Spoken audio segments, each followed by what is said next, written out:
I'm Madison Mills alongside Brad Smith, and this is Yahoo Finance's flagship show, The Morning Brief. Good morning, everyone. S&P 500 and Nasdaq futures are lower after a weak private payrolls reading. Tech is the biggest laggard so far this morning as you're seeing some slippage in the tech-heavy Nasdaq. So let's get to it. The three things that you need to know to start your trading day. Yahoo Finance's Jennifer Schonberger, Dan Howley, and Alexis Keenan have more. Stock futures in the red this morning after jobs data came in softer than expected. Private employers added 99,000 jobs in August versus the 145,000 expected, according to ADP. And July's figure was revised down to 111,000. And 227,000 people filed for first-time unemployment benefits for the week ended August 31st. That's nearly in line with the 230,000 expected. This mixed picture of the jobs market potentially further complicating the Fed's thinking around rate cuts this month. Traders are split on a 25 or 50 basis point cut. Verizon Communications announcing they will acquire Frontier Communications in an all-cash deal valued at $20 billion. Shares of Frontier are down on the news. Verizon is reaffirming its full-year guidance, with CEO Hans Vestberg calling the acquisition a, quote, strategic fit. Verizon says the deal will increase its scale and network and expand AI innovations. Telecom companies are looking to scoop up fiber assets to meet growing data demand. The transaction is expected to close in 18 months, subject to approval by Frontier shareholders. And NVIDIA has shot down a report that the chip maker was subpoenaed by the Department of Justice over antitrust concerns. NVIDIA telling Yahoo Finance, quote, "Nonetheless, we are happy to answer any questions regulators may have about our business." Now, this comes after Bloomberg reported that the DOJ sent NVIDIA a legally binding request in order to probe into the company's competitive tactics. Multiple reports have said the DOJ antitrust officials are concerned that NVIDIA customers had complained that the company made it difficult for them to switch chip providers and that it penalized buyers that also used other chip manufacturers.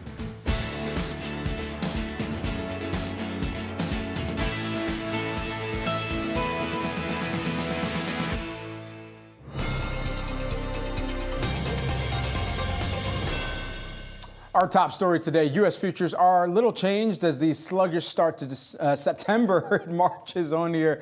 Nasdaq futures, they are underperforming the other major averages. As you can see here, the Dow right now, the one lone bright spot, but just barely by the hair of its chinny chin chin. Tech continues to be a sore spot. As we're taking a look at the Nasdaq right now, it's down by about 0.3%. The S&P 500 also flat, but to the downside at this point, Maddie. Yeah, and we're going to flip over to the Wi-Fi Interactive so that we can take a look at the Nasdaq. Over the past 5 days here, you can see a lot of this deep red. Those are going to be your biggest laggards in the Nasdaq. You got NVIDIA down over 17% over the last 5 days, shedding hundreds of $billions in its market cap. It's still down in the pre-market. You got those extended hours on your board here. Also looking across some of the other chips names, you got AMD down 6.4% over the last 5 days, and Broadcom, Brad, we're looking at that one down 4.5% over the last 5 days and still down pre-market ahead of their earnings today. So could that be a potential lift for the other chips names? We'll be waiting to find out. Yeah, and speaking of earnings that's come out and artificial intelligence themes here,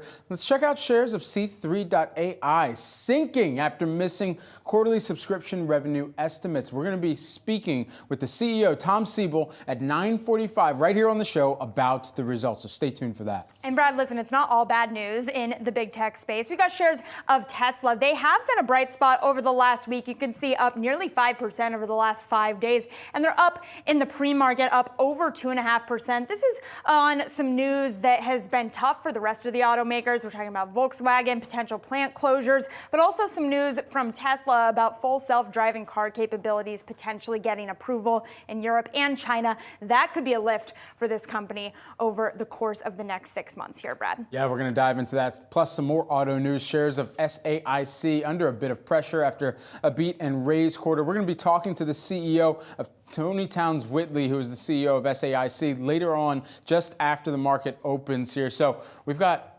everything from AI, from automobiles. We've got it all covered here for you in the show.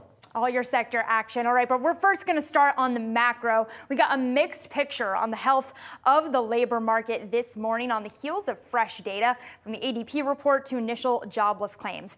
The data adding to concerns of a potential broader economic slowdown to come. For more on what the jobs numbers could mean for the Fed's policy decision later this month, we've got our very own Fed correspondent, Jennifer Schomburger. Hey, Jennifer. Good morning. Fresh data this morning raising the question of whether the job market is weakening further and if that could cause the Federal Reserve to cut by more than a quarter percentage point when it meets in less than 2 weeks. Private sector data on the jobs market this morning, ADP, showed 99,000 jobs in the private sector created last month versus expectations of 145,000. That was the lowest level since 2021. All of this showing more cooling than normalization. On the flip side, jobless claims still looking good, clocking in at 227,000 versus expectations of 230,000. So not at levels associated with a recession. Today's data painting a picture of cooling hiring, but not firing. Now, all of this data leading up to the big determining factor for the Federal Reserve, tomorrow's non-farm payroll number. That report will either reverse July's cooling jobs report or confirm it. The question is whether today's ADP jobs report is an indicator foreshadowing a cooler government jobs report tomorrow. And the history and track record for ADP has been split on that. Right now, economists do expect the job market to rebound for the month of August. Expectations are for 165,000 jobs to be created in the month of August versus 114,000 in July, though both are still below the average monthly gain of 215,000 over the prior 12 months. Meanwhile, the unemployment rate expected to tick down to 4.2% from 4.3%. If this jobs data were to come in line with expectations, that would confirm a 25 basis point rate cut for the Federal Reserve in less than 2 weeks. However, if we were to see material weakening in tomorrow's non-farm payroll number, then that could put a 50 basis point rate cut on the table. Right now, traders pricing in about a 60% chance of a 25 basis point rate cut on the back of today's data. All right, guys. Jennifer. Thank you so much.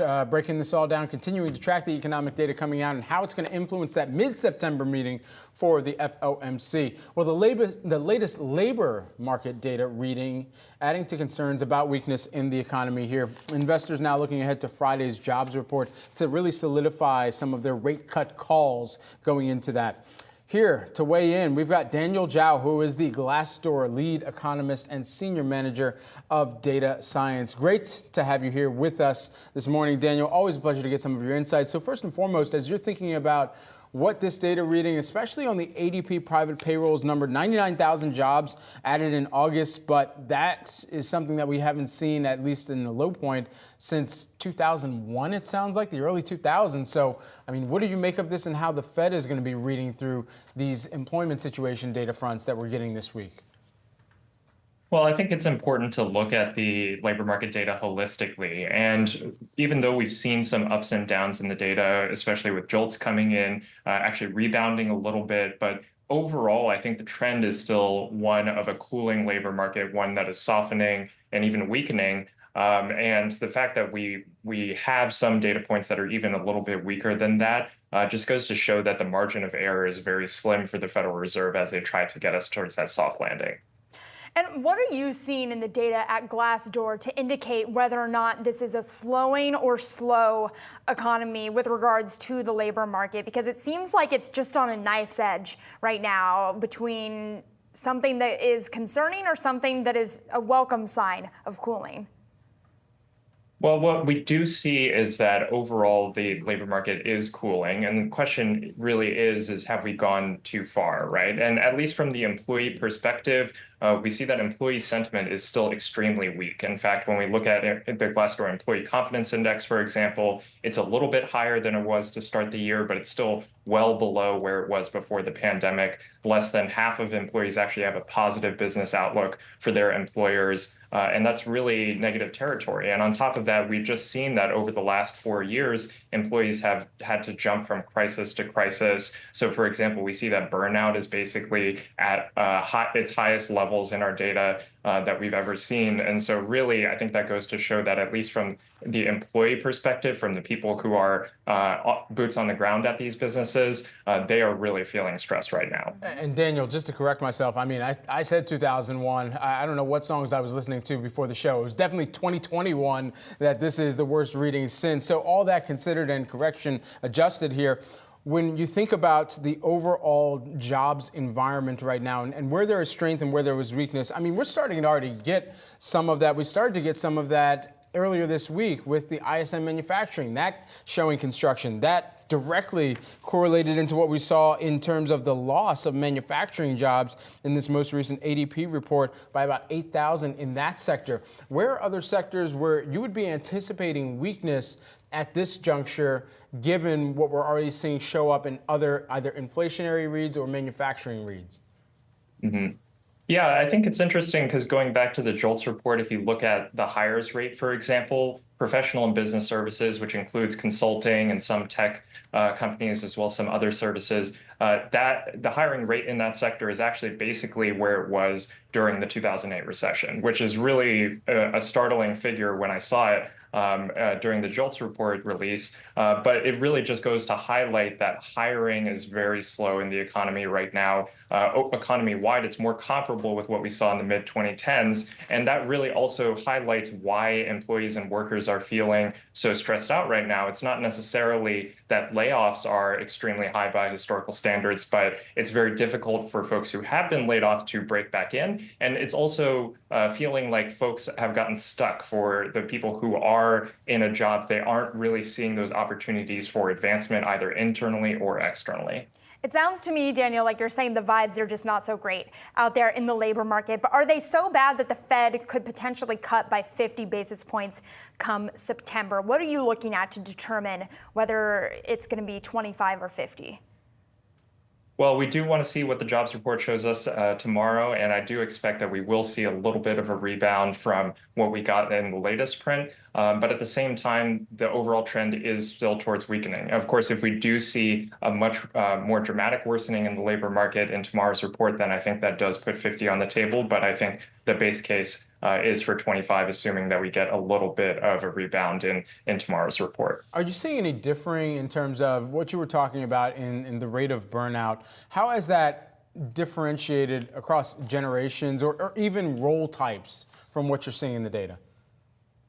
It's a great question, and it really varies from person to person, industry to industry, job to job, right? So, for example, the way that people talk about burnout now is very different than what it was in 2021 and 2022. Earlier on in the pandemic, it was all about how short-staffed companies were. People were trying to get so much done because demand was much higher than expected. Now it's more about people who feel like their leaders have made the wrong decisions. Like their leaders have laid off workers. They feel short-staffed as a result. They feel like they're doing the jobs of multiple people when that's a prioritization decision that's coming from their managers and their leaders. It does vary between generation, of course. But really, I think actually what we see is that middle managers feel really stressed right now because they're getting pushed from both ends, right? They're getting the pressure from their leaders to get more done with less, and they also are feeling the pressure upwards from their teams in order to justify some of these leadership decisions.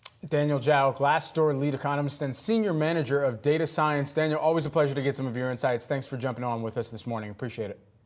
Thanks. Certainly. A new frontier. Verizon today announcing that it's going to acquire internet provider Frontier in an all-cash transaction valued at $20 billion. Now, the deal will significantly expand Verizon's fiber internet footprint across the U.S. The Wall Street Journal first reported the news on the acquisition on Wednesday. Verizon made the intention known this morning. And as we're considering what the highlights of this transaction look like, Verizon at the same time is continuing to reaffirm their full-year their 2024 guidance, and they're also projecting a generation of at least $500 million in annual run rate cost synergies as a result of this transaction too, Maddie. Yeah, Brad, it's fascinating. I was just pulling up Frontier stock year to date. It's had quite the run. It's up nearly 50%. A lot of that coming up just in the past couple of days, though. It's had a stellar run up to this news, up about 34% just in the last 5 days. But the question I have seen the stock move this morning under a little bit of pressure here, down about 9%, I believe, is whether or not the market had already priced in this move here from Verizon towards Frontier. And sort of the so what of this story is that we are seeing a lot of moves like this. These companies, even like a T-Mobile,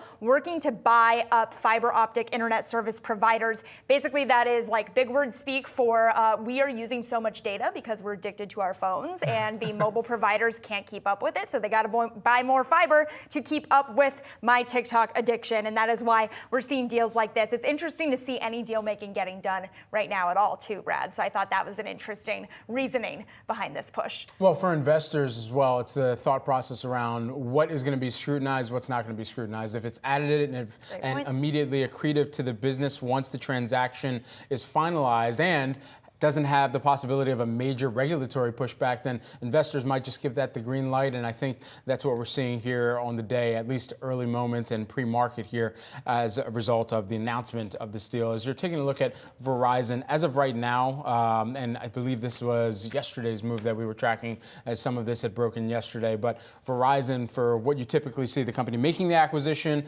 don't be surprised if Verizon shares move lower here on the day as it's reflected in, and there's the 2-day that we're taking a look at. As it's reflected in the outflow of cash or what the transaction deal price is looking like as well here. Yeah, great point there on the regulatory pressures that are not a factor in this case, but we're going to stick with regulatory pressure in our conversation, but turn it over to big tech. NVIDIA now denying reports that it received a subpoena from the Department of Justice as part of an antitrust probe. On Wednesday, NVIDIA updated an earlier statement made to Yahoo Finance saying, quote, "We've inquired with the U.S. Department of Justice and have not been subpoenaed. Nonetheless, we're happy to answer any questions regulators may have about our business."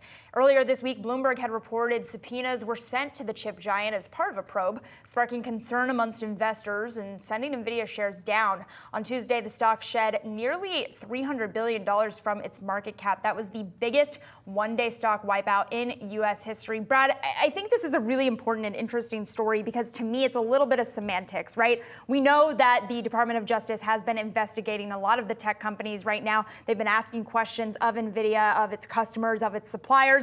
And so, yes, they're denying the actual receiving of any sort of subpoena, but don't be surprised if you hear news about this in the future because NVIDIA does have such a corner on the GPU market. Our guest Patrick Moorhead yesterday saying that it's about 90% of the GPU data center market. Having said that, though, it's not illegal to be a monopoly. If you are a company that is, deserving of whatever costs the market is going to bear, that's what capitalism is. Well, one of the huge things that I think he also pointed out within that is that the entire environment has innovated so quickly to the point where regulators have had to catch up. And when you have a situation like that, then you kind of go back to, and we had brought this up in the conversation with Patrick as well, Microsoft back in the late 90s where they were thinking about, okay, how do we make sure that we entrench ourselves, or as Warren Buffett would call it, make sure that we have a moat around this business that is new, that's thriving, that has demand, and that's been able to see billions of dollars flock towards it, as NVIDIA has. And so that moat that they've created now has a larger looming question mark over, okay, even if they are trying to block out other competition, how do you make sure that that blockage out of other competition doesn't remove other potential suitors for business opportunities from the entire marketplace, which would then solidify NVIDIA as a monopolistic entity there.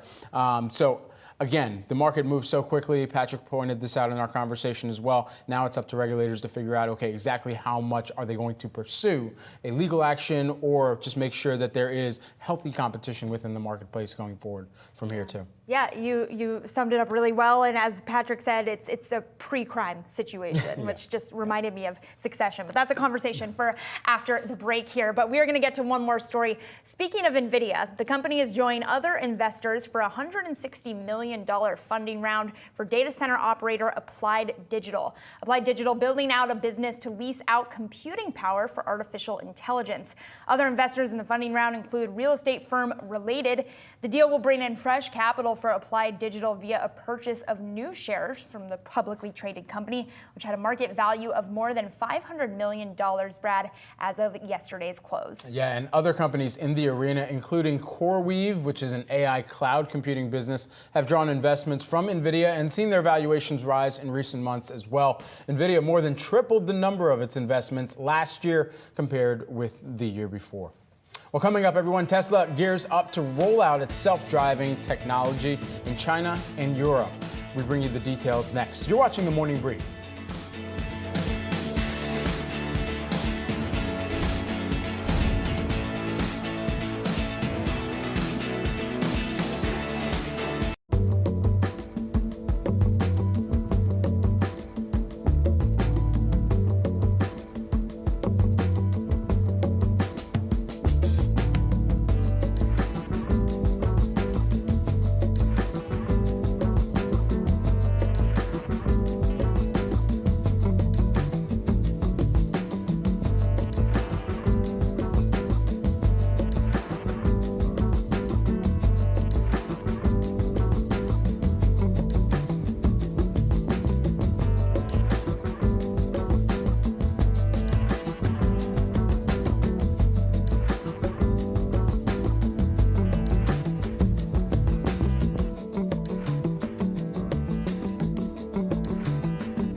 Time now for our trending tickers. Let's begin things with TSLA, looking at Tesla, the EV maker planning to roll out its driver assistance technology known as FSD, or full self-driving, in Europe and China in the first quarter of 2025. This is, of course, pending regulatory approval here. There you're taking a look at shares. They're jumping by about 2.5% right now here. And that timeline they really laid out over the Tesla AI X account here, saying due to popular demand, Tesla AI AI team releasing the roadmap here in September 2024. You're looking for some Cybertruck auto park as well, in addition to some of these announcements here. Eye tracking with sunglasses, end-to-end networks on highways, Cybertruck full self-driving coming by September 2024, and then they get into October of this year, unpark, park, and reverse in FSD, and then more FSD approvals by Q1 2025, as we mentioned, in Europe and in China. I mean, shout out to the Cybertruck Auto Park mentioned there, Brad. I can't wait to find out more color on that what it looks like, in earnings reports to come. But it is fascinating to see the moves that we've seen in Tesla over the past week or so, because so much of the Magnificent Seven has been under pressure, and Tesla's sort of emerging, and we'll ask the experts about this, but to me it's looking like it's sort of a defensive play against some of these other automakers that have really been struggling on the heels of some tough news about EV sales slowdowns more broadly globally in Europe and China. Now Tesla's set to launch this driver assist system in China. Could that be a positive move for them? Possibly. You know, I'm just going to go back to this Cybertruck Auto Park. I know we got to go, but this is going to be extremely valuable for a lot of people that are trying to figure out how to park their geometric shape when they go out driving in the world. I mean, this thing is large. It's a unit. You see it on the road. I remember driving my parents' Yukon XL to college and just trying to figure out where to park it in Philadelphia. It would have been extremely valuable to have something like this when I was parking the Shaquille Mobile back in the day. We'll see if this works for Cybertruck owners. I've never seen Brad so passionate about a stock point, so I really appreciate that, Brad. Used to drive a big critical. truck. It's critical. He used to drive a big truck. Would you drive the Cybertruck today? That's the big question. I would test drive it. You would test drive it. All right. Well, we'll have to get a full video vlog of that experience once the auto park opens up here. But we're going to stick in the auto space, taking a look at General Motors on the back of an analyst call over at Wolfe Research. Analyst Emmanuel Rosner downgrading the stock from outperform to peer perform, given the automaker's unclear outlook into 2025. Now, I do just want to mention some context here, because Emmanuel was actually taking over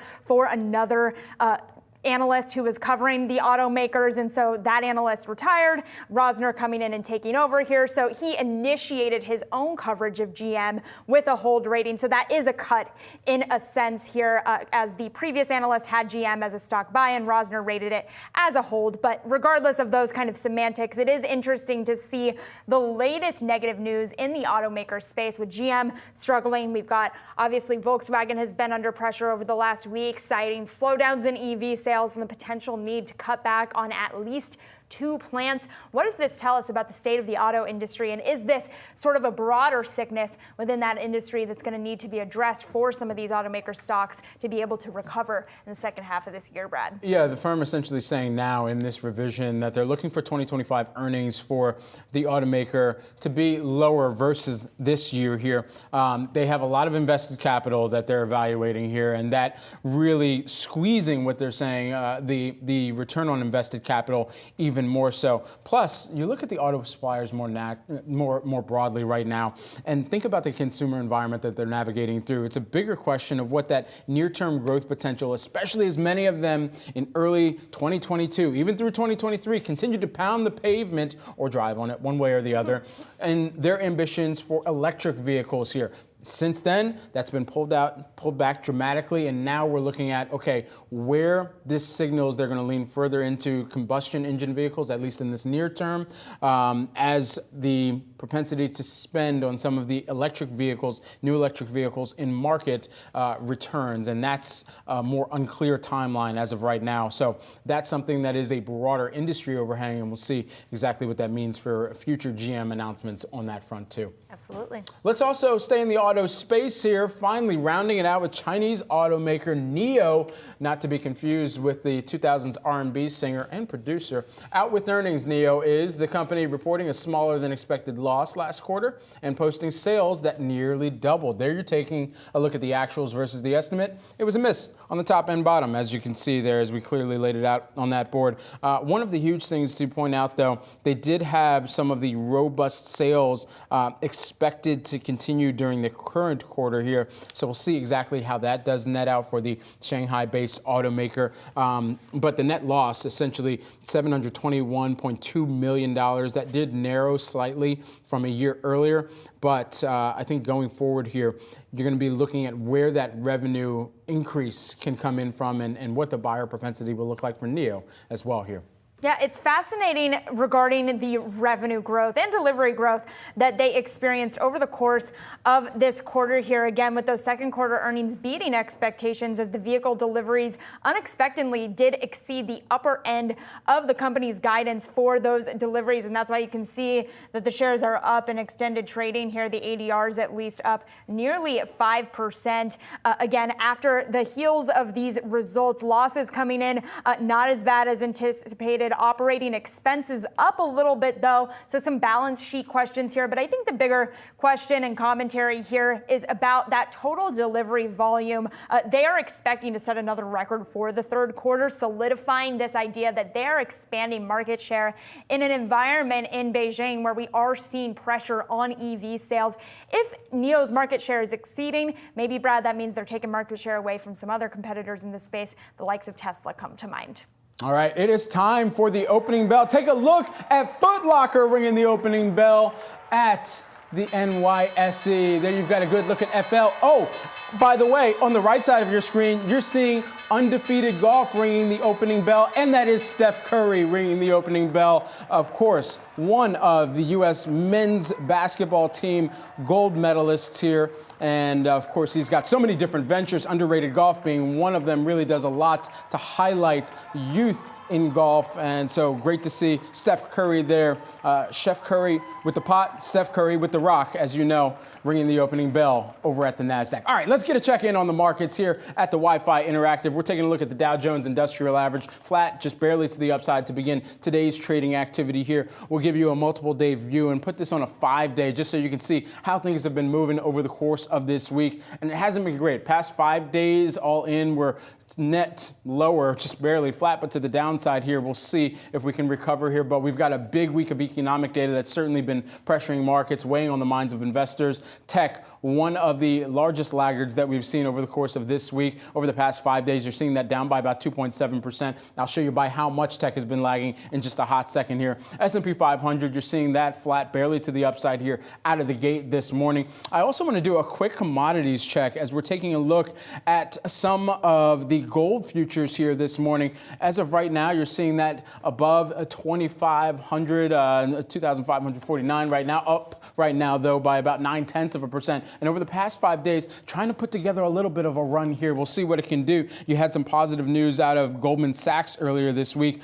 They were weighing in on the commodities market here, also pointing towards some of the data that they're seeing both for copper and for gold. Their preferred near-term long is gold. It remains their preferred hedge against geopolitical and financial risks, they mentioned, with added support from imminent Fed rate cuts. So even the Fed rate cuts playing into that gold equation as well here. And then just lastly, since we mentioned tech, let's end there. I didn't want to leave you on a cliffhanger there. I did want to give you a look at some of the sector activity that we're seeing out of the gate. And this is how much technology has been in decline over the past few days here. There you're taking a look at today's move. We're down by about 0.6%, but past 5 days, down by about 5% technology is. And yeah, if you thought it was NVIDIA leading that pack, you'd be right to assume that, as it's down by about 16% over that same period. Maddie, I'll toss things on over to you. All right, Brad, thanks so much for that. Let's get to the broader averages here. Stocks are wavering on the back of fresh labor data. You can see recovering a bit from their earlier lows, but this comes as investors are actually flocking to safety. We're seeing a move over to defensive corners of the market as the data from this morning is raising questions about the health of this economy. For more on this, we want to bring in Liz Young-Thomas. She's SoFi's head of investment strategy. Liz, it's always a pleasure to speak with you. I'm curious your take on the market's reaction to the macro data that we got this morning. We are seeing stocks recovering, but it's a different move than we've gotten used to over the past couple of years. We're seeing the S&P equal weight as an outperformer today. What is that telling you? Well, right now, I think equities are still cheering for the beginning of this rate cutting cycle. And since we don't know for sure yet whether or not we've secured a soft landing, I think that continues to be a lot of the consensus view that we are headed toward a soft landing, in which case rate cuts would be stimulative to things like cyclicals, including small caps, including financials, real estate, and some of the other cyclical sectors like industrials. But because we don't have that determination yet, and I think it would be premature to assume that we have secured a soft landing, You still want to be able to have exposure in the portfolio to things that tend to do well during a steepening yield curve environment, a falling dollar environment, and that will protect in times of stress, given all of the news that we're still going to have through the rest of September. Does that lead you as well to gold and some of the commodities that Goldman Sachs was even calling out this week that we just mentioned a moment ago, talking about added support from the imminent Fed rate cuts could support their long-term, or at least their near-term long, being gold? I do like gold. I've liked gold for a long time, and I continue to like gold, including the gold miners. So yes, if you have a position there, I would keep holding it. The take that I would have on gold right now is more so about currency volatility around the globe. I don't think that we've completely gotten out of the Japanese yen issue, plus other currency volatility that could happen throughout Asia as that continues to unfold. So the gold trade, I think, is still very alive and well, even though it's been at all-time highs and we've seen a good run in it. I think it's still a good position to have in the portfolio. Another area of defensiveness that we're seeing in this market is the run-up in utilities. And we've got a chart that we can pull up here just to indicate the degree of that upside move. You're looking at the S&P 500 utilities sector index here, and you can see that run-up over the course of the last month as the investors kind of seek a little bit more safety. Liz, it makes me wonder about the setup as we head into this key jobs report tomorrow. We're in a different market backdrop this time around than we were last month. Could that change the market's reaction tomorrow if we do get negative data in that jobs report, or is it just going to be a sell-off regardless of the market backdrop heading into that data if it does come in soft? Well, I think this market is sort of showing restless qualities in the sense that it can't really figure out if good news is good news or bad news is bad news. And we continue to search for direction on all of this macro data. I think if tomorrow's data comes in cool or soft compared to expectations, there will be a negative reaction in the market and likely further selling in a lot of those mega cap names that have led us up to this point. Now, talking about utilities specifically, it's been a little bit more of a mixed bag on what's driving utilities. So it's not just a purely defensive play, at least in my opinion, right now. It's been also a beneficiary of some of this AI trade as companies will need more power generation. So there's an element of that utilities trade that has been buoyed also by the AI enthusiasm. When you look at a sector like consumer staples, which is also traditionally defensive, that is too at a really high level. And when you look at things that indicate whether it's overbought or oversold, it's in a pretty clearly overbought territory right now, but it has been for a couple weeks and it continues to rise. So one of the things that's important as we enter the fall season and as we embark on the first cutting cycle in a very long time is you want to think about the sectors that tend to do well in that environment. And those sectors are utilities, staples, healthcare, initially financials and real estate. But if the macro data continues to slow, you will see financials and real estate slow down as things cool off in the economy. Liz, as you're listening into some of the earnings calls over the course of this season, I mean, it sounds like, even though the recession mentions are lower, it sounds like a lot of executives are still trying to deploy what you've told us about before in cost discipline. Where do you believe that'll continue to show up in this environment right now from even the largest mega cap tech names that still have cash to toss around?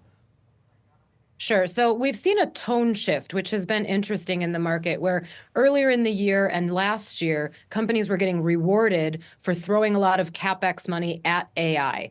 And now investors are getting more discerning about what they'll accept in CapEx from AI without more of an ROI proof of where the profit is going to come from. So there's been a little bit more scrutiny on that.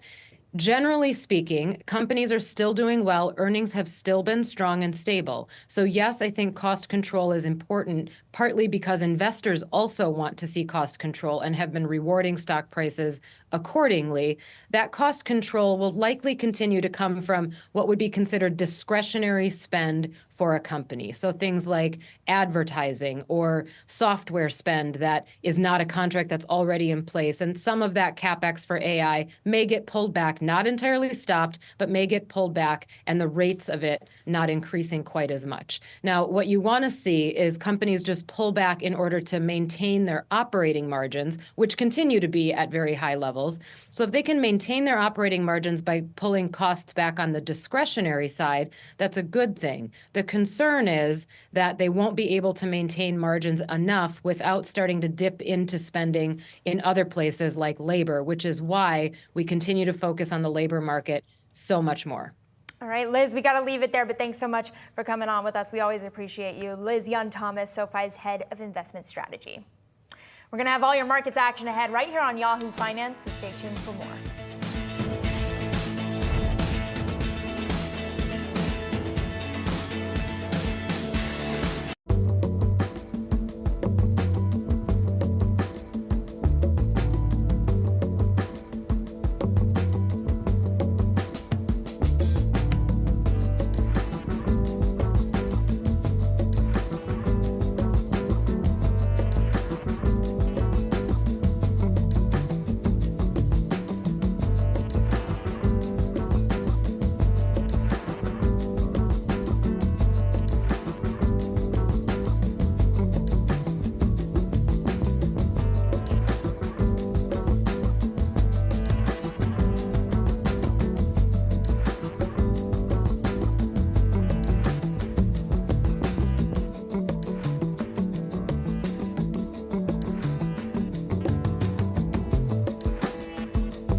Government cloud solutions provider SAIC out with earnings this morning, beating Wall Street estimates and boosting its full-year forecast. Joining us now to discuss, we've got the CEO, Tony Towns-Whitley, on with us ahead of the call. Tony, thank you so much for being here with us. So obviously, the numbers coming in strong.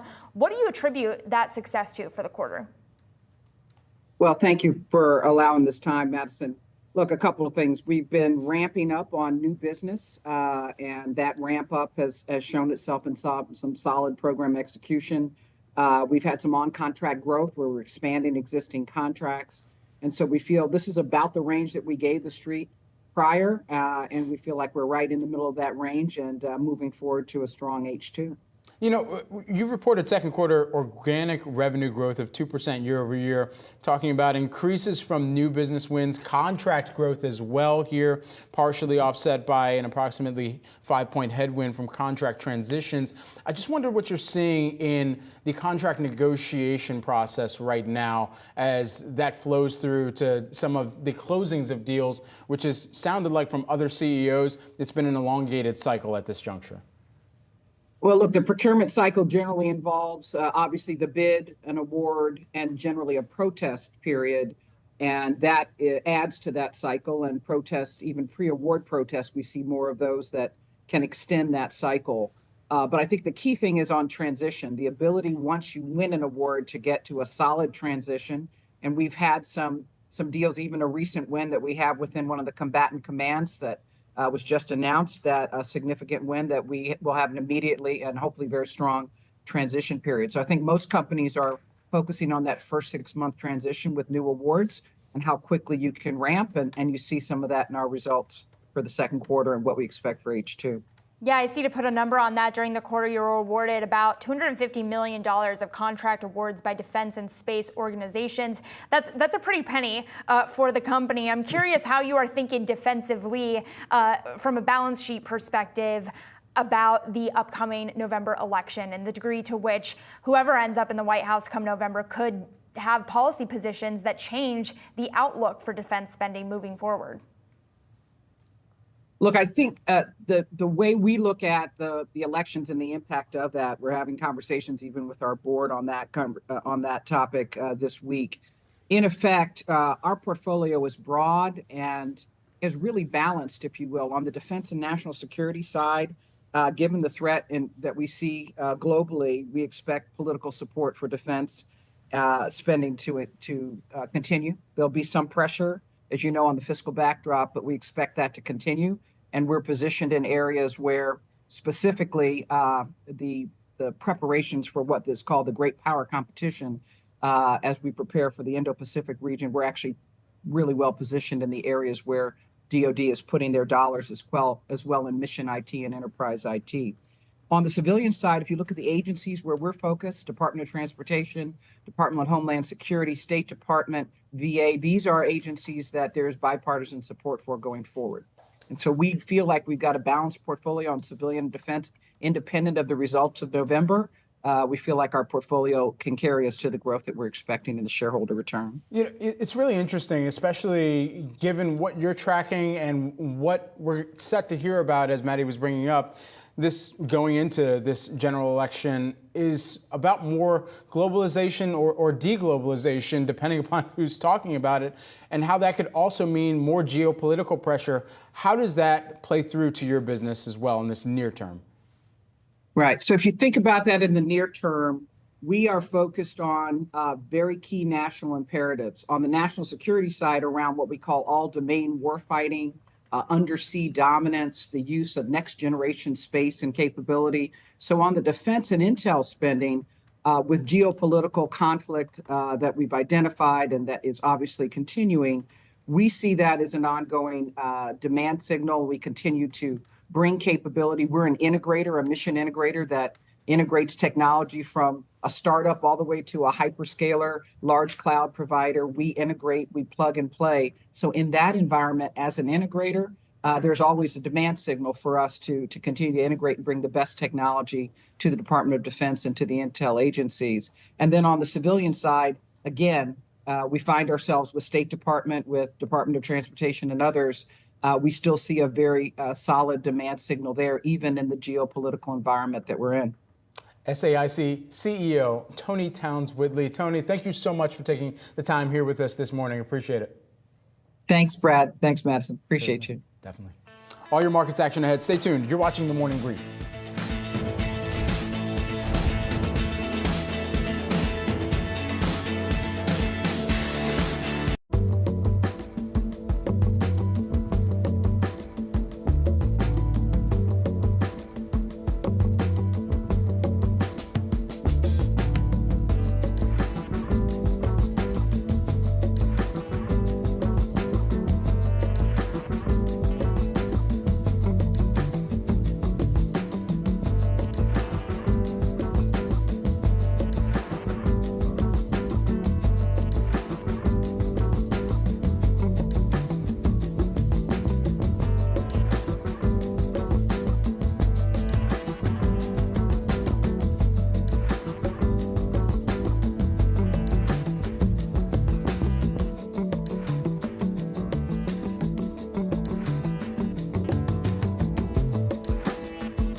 C3 AI under pressure this morning after reporting weaker than expected subscription revenue in the first quarter. The company's profit miss was less than expected and revenue met expectations. Not enough to boost investor sentiment. Shares moving lower right now by about 13%.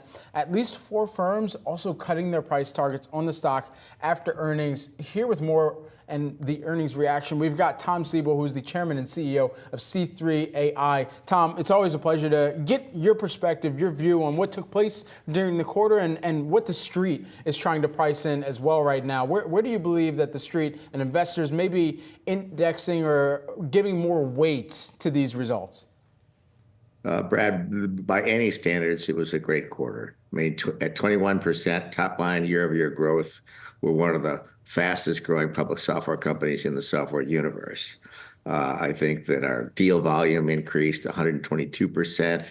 Okay, we're cash positive for the quarter. We were, there was nothing that wasn't good about the quarter. I think that what people don't understand, I think that people are overreacting to the fact that professional services were a little bit larger than they thought, but what we don't understand there. So I think $13.8 million in professional services, 10 million of that was actually software. This was compiled code delivered to our customers as a core component of the product, and that they pay for over the terms of their agreement. Now, looks like software, smells like software, is software, but under an accounting change that took place, a technical change that took place in 2019 or 2020 called ASC 606, you need to recognize that $10 million as professional services. It is software. Tom, it wasn't a great quarter, and that's why we're seeing the stock down higher than it's been since May of 2023. I'm curious, from your perspective, it seems like one of the issues for that subscription revenue was companies being a little bit more cautious on their AI spend. What are you hearing from clients about their AI CapEx appetite and the degree to which they're hoping to kind of dilute the amount of AI CapEx that they have to protect their own balance sheets moving forward? The top line revenue grew 21%, exceeded our guidance, exceeded the software, exceeded consensus. I think we're one of the 10 fastest growing companies in the software universe. But the decline in subscription revenue seems to be a sticking point. So I'm curious what you saw throughout the quarter that drove that. What people are thinking about in subscription, they're really looking at licenses versus professional services. Professional services are things like what Palantir does or what Accenture does. These are custom projects. Okay, what we delivered, $10 million of what we characterize as professional services due to accounting rules was in fact software. And this is at 93% gross margin. So this is software. That's what, but for a technical accounting change, it's software. It was a great quarter. Tom, all these things considered, looking out from here, I think the street is looking for more expansion in the generative AI category specifically and the capabilities there, and even more traction, it seems, or ability to entrench yourself more in the federal sector. Where are you seeing some of those efforts play out right now? What is the lead time for that to come to fruition? I think that the federal, as I recall, was 30% of our bookings. That was very healthy. The expansion that we're seeing in generative AI in state and local, in manufacturing, in federal, and across the board, law firms, you name it, generative AI and state and local are amongst our fastest growing businesses. I think federal was 30% of our, I'm not sure what 30% of our bookings or 30% of our revenue, but very healthy. So, I mean, those businesses are looking pretty good. Just a quick follow on that. A lot of the scrutiny that we've seen from investors over the course of this earnings season has been the amount of capital expenditures, the amount of investment that companies are continuing to put forward in the name of generative AI and hoping that they're not underinvesting at this juncture. What is that return on investment profile that you're looking at C3 AI and when investors can expect that to show up in the financial performance on a more outsized level?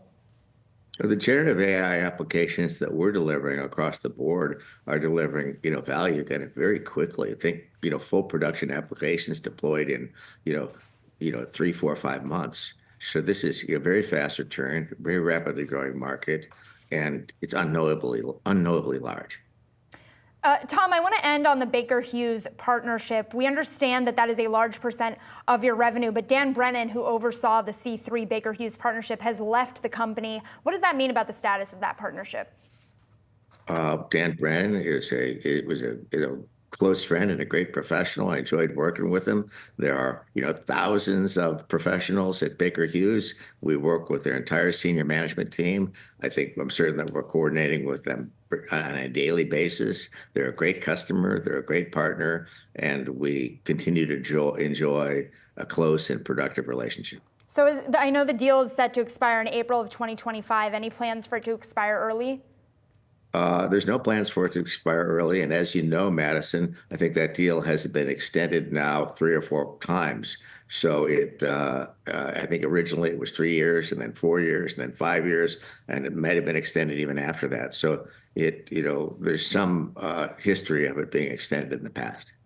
Tom, thanks so much for taking the time here with us, diving into some of these results. Tom Siebel, Chairman and CEO of C3 AI. Good to see you, Tom.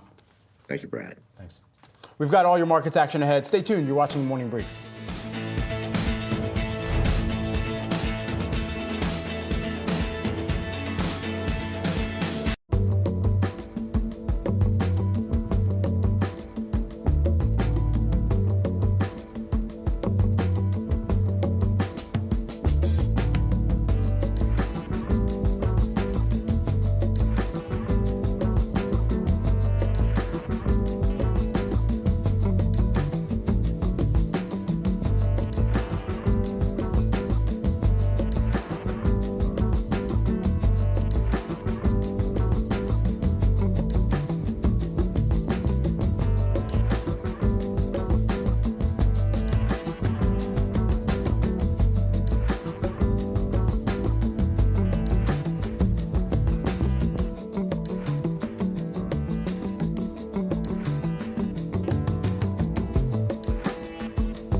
We're taking a closer look at Yahoo Finance's trending tickers. 3 luxury names to watch. We've got Movado, LVMH, and Burberry. So we're doing it in 30 seconds each. Let's go here. Movado, let's start there. Shares of the luxury watch company, they are lower by about 13.5%. They reported better than expected revenue in the second quarter, though full year guidance failed to impress the street.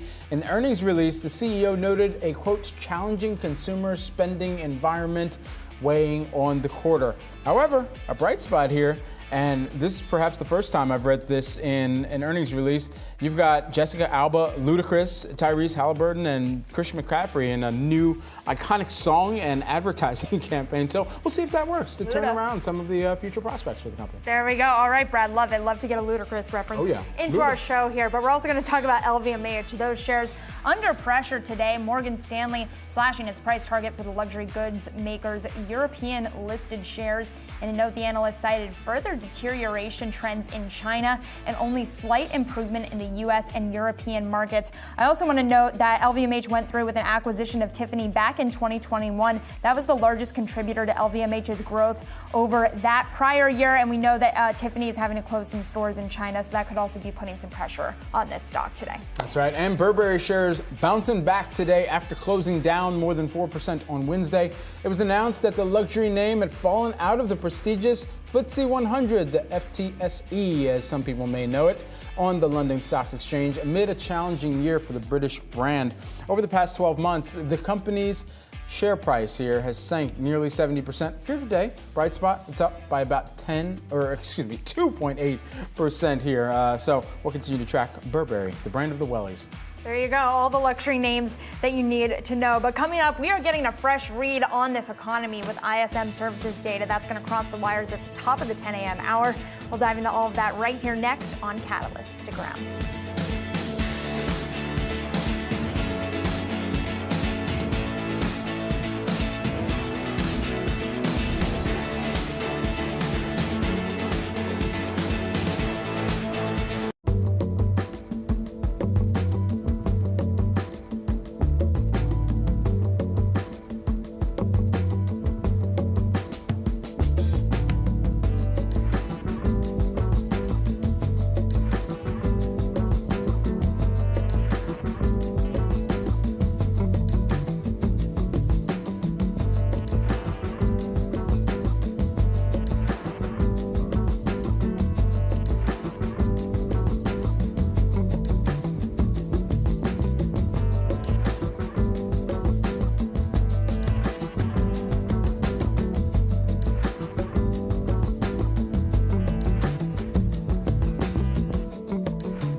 Welcome to Catalyst. I'm Madison Mills alongside Brad Smith. We are 30 minutes into your trading day.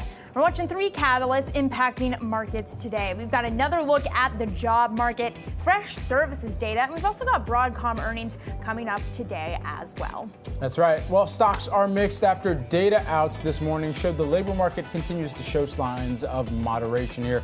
The next test for markets is Friday's jobs report. We'll dive into what current labor trends are telling us about the Fed's rate cut pathway. That's exactly right. We've also got ISM services crossing the wire just a moment ago, coming in slightly above expectations, demonstrating continued strength in that portion of the U.S. economy. What does this signal about the Fed's chances of achieving that soft landing? That's exactly what we're going to discuss coming up. That's right. And Broadcom earnings are the next test for the AI trade. We spoke to Patrick Moorhead, the founder, CEO, and chief analyst over at More Insights and Strategy, about Broadcom's place in the AI chip landscape. And here's what he had to say. AMD is the next best replacement, particularly because they both have GPUs, followed very closely by Broadcom. The counter to a GPU is what's called an ASIC, and those are primarily built by Broadcom, and they supply Amazon, Microsoft, Meta, Google across that. So can Broadcom get the AI hype train back on track here? We're going to discuss all that much more during today's show. That is exactly right. But first, we're going to get to that economic data crossing the wire here. ISM Services PMI seeing a level of 51.5. That is for the ISM Services data. Economists were expecting 51.4, so coming in just a smidge hot there for that. Prices paid also coming in a smidge hot at 57.3 versus the previous number of 57. Employment, though, coming in just a bit soft at 50.2. The previous number you got there was 51.1. New orders, though, coming in a little bit hot at 53. The previous number was 52.4. I do want to flip our board over to the treasuries if we can, guys, because it's interesting to see the treasury market's reaction to this economic data. You're seeing a little bit of pressure across the yield curve here, and it's interesting to me, Brad, because it indicates just how low the bar is for the bond market right now in terms of reactions to the economic data that we are getting in. And it seems to me like the market is viewing this services ISM data coming in here as a potential positive catalyst moving forward, and potentially adding to the idea that the Fed could go for 50 as opposed to 25 as we head into that next meeting. Yeah, earlier this week, goods in continued contraction. And right now, as you're seeing it here, the reading in August, marking the 6th time that the services composite index has been in expansion territory in 2024. So that gives you a little bit more inclination about where spending is continuing to move, and as well how this could flow through to the jobs market. Of course, we'll get a little bit more of that data. We got some of it on the ADP private payrolls front this morning. Came in weaker than expected, weakest print that we've seen since 2021. And of course, we'll get the all-important BLS, the Bureau of Labor Statistics, as you know, tomorrow, Friday. And we'll see exactly where that continues to push the Fed in their own commentary around where they need to insert even more policy, as the markets are anticipating that first rate cut come mid-September here. Yeah, we've got markets hitting session highs on the heels of that economic data as well. So let's take a deeper dive into the market reaction to this services data. With us, we've got a very special guest, Jay Woods. He is the Chief Global Strategist over at Freedom Capital Markets. Jay, thanks for coming in with us. I know it's been a rough week for markets, so we appreciate you rolling up the sleeves to come in here. But looking like we're bucking the trend today. How positive of a catalyst is this ISM data for the market? And are you surprised by the rally we're seeing right now? Not surprised by the rally, given the drastic sell-off we had to start the month of September off. But we're putting every data point under a microscope. We reacted to the beige book yesterday. I've been down on the floor for 30 years. We really don't give much attention to the beige book. So every little data point that gives us an insight, if the labor market cooling off, or do we have issues there? That's what's moving markets now, because Jerome Powell, the dual mandate, we always focused on inflationary data. That CPI, the biggest number. Now, everything is pointed to Friday. Friday is the biggest unemployment report we've had since the last one, obviously, which came 2 days after the Fed meeting. And what we learned after that meeting was, all right, one, the Fed didn't really know the data because it came in hot. We were expecting 4.1%. We got 4.3. Tomorrow, 4.2%. Anything hotter than that, then this market could take that leg lower, and then we could be talking about 50 basis points and a possible panic move by the Fed. So this number is the important number, but right now, everyone's a little jittery, so we're looking at every data point pretty closely right now. 50 basis points, I mean, that would signal that they are well behind where they need to be in curbing and getting back towards some of their targets as well. Do you believe that to be the case? And that would spell out that the economy is in far worse shape than we anticipate right now. Well, that's what will happen if they go 50, because people will be like, wait a second, maybe it's worse. They dropped the ball they should have cut last time. And that's the camp I believe in. They had an opportunity to cut in July. They waited, and then the data kind of took them by surprise, took the market by surprise. Then you had the Japan yen carry trade, and then you also had Apple, Warren Buffett selling half his stake. You throw all those three things over a long weekend with geopolitical concerns, and we had August 5th, a VIX that spiked at 60. Now, I watch the VIX closely. You don't see spikes like that without aftershocks, and that's what we're seeing now. And we got that on Monday, first day, or Tuesday, first day of September. September, as you know, worst month of the year. Historically, go back to 1928, it's down 1%. Every other month is up over that time. And then we have election headlines that are going to really keep people on edge. And then go into election years. What are the two worst months going into election year? September, October. We bottom on election day, and you want to look back, 2016, 2020, we had the same candidate. Where did we bottom? On election day, then we rallied. I think the setups are there, but there are things we're watching. Watch AVGO, Broadcom, after the bell. That's one of the biggest tech-weighted stocks out there. Second biggest in the semiconductor index behind NVIDIA. So that has a similar pattern that we're seeing in NVIDIA. I think we're consolidating. I think this is healthy, but when you live through that consolidation, you live through those drawdowns, you second guess. So watch the lows from August 5th, not just in the major indices, but some of those mega cap stocks. We don't want to see them breached. So investors who have been resting on their laurels with the AI rally, who are all in on NVIDIA, and they're starting to freak out. They're hearing you say that they're in for more freak out throughout September and October. What do? Do they hold NVIDIA? Do they freak out and sell? It is a stock you put away, you try not to look at. But as someone that analyzes the market and looks at these stocks on a daily basis, we talk about it incessantly. You're a little nervous right now, but let's put it in perspective. Last August 2023, it had a great quarter, great guidance. What did it do? It went up a dime, and then it went down 20% after that. It consolidated from August to January. What's it doing now? It had a great August quarter. There were whisper numbers that may have been a little bit better.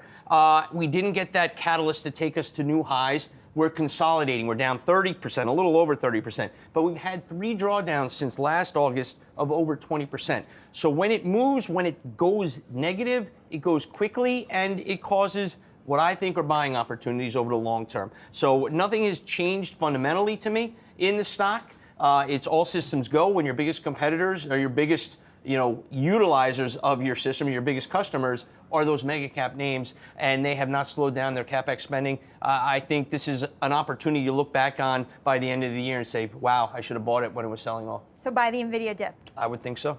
And so if there is exuberance exhaustion with NVIDIA, where are the other opportunities right now? Well, we're seeing it. The market breadth has been tremendous. And unfortunately, you see that leadership in staples, utilities, real estate, some of these sectors that you don't want to see leading. But money's not rushing out the exits right now. It's rotating. And rotation is the lifeblood of a bull market.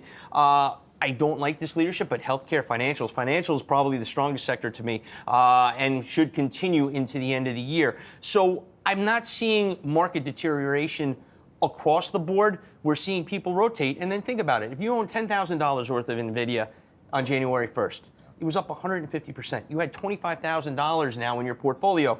Smart money is saying, I got to pull back a little bit and diversify. And I think we saw that in the beginning of July. And then August, we got a little spooked on August 5th. And now we're just churning. And I think Broadcom, we'll see what they say, because Broadcom can lead NVIDIA this time, and that would be interesting to see if it does. Yeah, some of those holders probably just saying, please, execs, don't sell any more shares at this juncture, too. That was one of the factors that played into it as well. Jay Woods, who is the Freedom Capital Markets Chief Global Strategist. Great to see you here in studio. Great seeing you guys. We didn't even talk Eagles. We didn't. We spared the folks here today. Survivor we picks. gave them Get a lot those of that picks today. in, guys. Yeah. All right. We'll talk in the break. All right. Thanks so much. Switching gears here, ADP private payrolls reports showing the number of jobs added coming in below expectations for August, and wage growth continuing to moderate here. So what does this tell us about how job seekers may be navigating the current labor market? Our very own Josh Schaefer is here with the musical chairs. Josh, all right, what do we know so far? What's the read through here on this? Yeah, Brad, it was interesting. So the ADP report coming in softer than expected, right? That 99,000 you guys mentioned and have been talking about. But ADP's chief economist, Neil Richardson, does a call of reporters every month at 8:30 and sort of gives a little bit more color. And I think her tone was a little bit different than perhaps what our reaction was when we first saw this number. So she said, yes, you're definitely seeing slowing. That is obvious within the numbers, the private payroll ads have been lower for 5 straight months. But when they talk to clients, and their overall sense here is that churn is low, meaning that people aren't leaving their jobs as much anymore and people aren't getting laid off. So if there's no one leaving their job, either forcefully or not, perhaps hires are slower because of that reason, right? And another thing they point out in this report is wages. So when you take a look at the difference between people that stay at their job, their year-over-year wage growth, and people that leave their job, their year-over-year wage growth, those were both flat for the month in August. You can see there it's a little bit over 7% for people that leave their job, a little bit under 5% for people that stay at their job. And overall, she said this is one of the signs of strength within this labor market, because both of those numbers I just mentioned are pacing above inflation, right? So you still have real wage growth for workers. Remember, when we talk about the labor market, the reason it's so key, people need jobs to spend money to keep the economy growing, right? Well, if their wages are still growing as they are right now, then you can have some level of confidence in the data that you're seeing that people will be able to keep spending. That was one of the key takeaways. Well, it's interesting, Josh, because I know that the big question for all of us has been 25 or 50. And I hear that your sources have been telling you some interesting things about why the Fed may need to go 50. Yeah, Maddie, I mean, you ask one person and they'll say the Fed definitely needs to go 50, and you ask another person and they say no, right? So I'll give you both sides of what we've heard in the last 2 days. Neil Dutta over at Renmac, the head of economics over there, who we know has been clamoring for the Fed to cut for basically 3 months now. To no surprise, he's saying no matter what happens with tomorrow's jobs report, the Fed needs to cut. And that is because, A, we're getting these employment revisions where the number that you see tomorrow is just simply likely going to be lower in a couple months. So how much strength can you really see from that? And then B, just the Fed is off sides and too restrictive, so they just need to get lower on their rate overall. But I thought Neela Richardson at ADP made an interesting point this morning. She's expecting 25 in a pace of 25, saying that she felt when she was on the ground at Jackson Hole, she doesn't feel like the Fed has changed its thinking in being data dependent and being slow in its process. She said when you think back to how the Fed operated pre-pandemic, when they would get into a rate cutting cycle, absent a crisis, which we just talked about the data, that's not pointing to a crisis, right? That's pointing to a slowdown. The Fed would normally cut 25. So until they see data, maybe we get it tomorrow. If the unemployment rate goes up again, I think your 50 basis point cut, that debate is alive and well and probably thriving. But if we don't see significant slowdown between now and then, the data right now probably points to gradual, is at least what Richardson argued. As of today, we got the BLS report tomorrow at 8:30. Hey, that's what we're going to be doing some special coverage for. Oh, I can't wait. Let's go. Set those alarms nice and early for everyone in finance. All right, Josh Schaefer, thank you so much as always. Really appreciate those insights.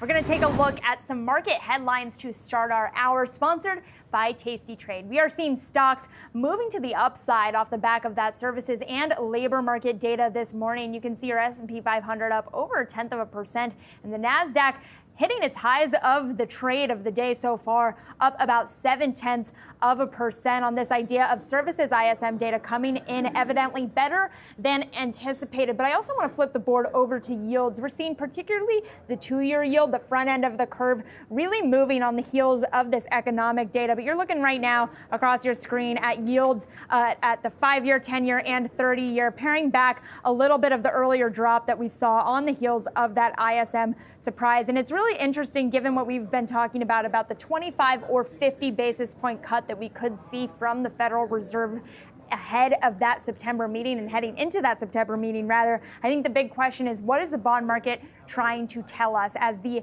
yield curve starts to disinvert for the first time in about 2 years here? Is that a sign that the Fed is controlling this soft landing, or is it a sign that we are seeing some deterioration that is not part of a normalization that we are hoping to see for this economy, Brad? Yeah, absolutely. And we're also checking in on commodities here on the day, taking a look notably at oil. We'll start things off there as you're taking a look at some of the small moves higher that we're seeing, at least for Brent and WTI. They're moving higher by about 1%. And if you're shocked by that move, don't be. Of course, we were coming off of some of the 2024 lows. We even broke through some of the 2023 late year levels as well here. So a little bit of a rebound there is what we're seeing. We were able to speak with the vice chair of Chevron about that very marker. You can catch that full interview tomorrow. But also, let's take a look at gold here. And we were able to track this one as right now, it's up by about 0.9%. Gold and copper both catching a little bit of attention here from Goldman Sachs early to start off the week. Goldman Sachs saying, go for gold. Preferred near-term long is gold. It also remains their preferred hedge against geopolitical and financial risks. Added support from imminent Fed rate cuts, they say. They are also maintaining their 2025 target of $2,700 there and an open long gold trading recommendation here. And then on copper, they essentially said that copper rally might be delayed. However, here on the day, you're seeing a strong move for copper. It's up by about 2% right now.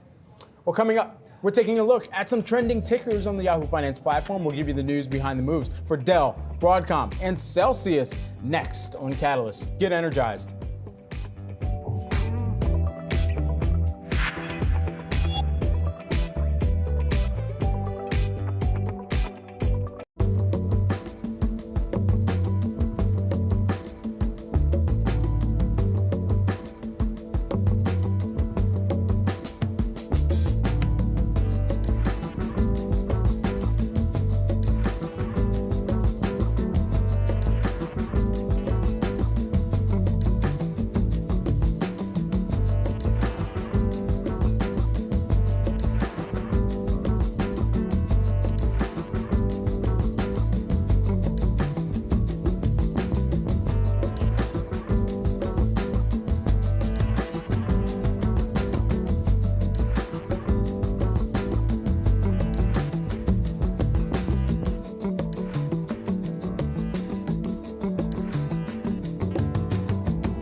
Let's take a look now at some trending tickers, starting with Dell. Those shares under a bit of pressure today, down a little over 1.5%. About a week ago, investors cheered after the company boosted its full-year earnings and revenue forecast, citing robust demand for AI servers. But we have seen the stock fall from that post-earnings honeymoon. Our very own Brian Sozzi was able to catch up with founder and CEO Michael Dell at the Citi TMT conference in New York City Wednesday. They spoke about where the company sees the opportunity for AI growth. I think it's actually happening faster than the World Wide Web rolled out. And of course, now we have this incredible foundation of data and infrastructure and capability to inform these systems.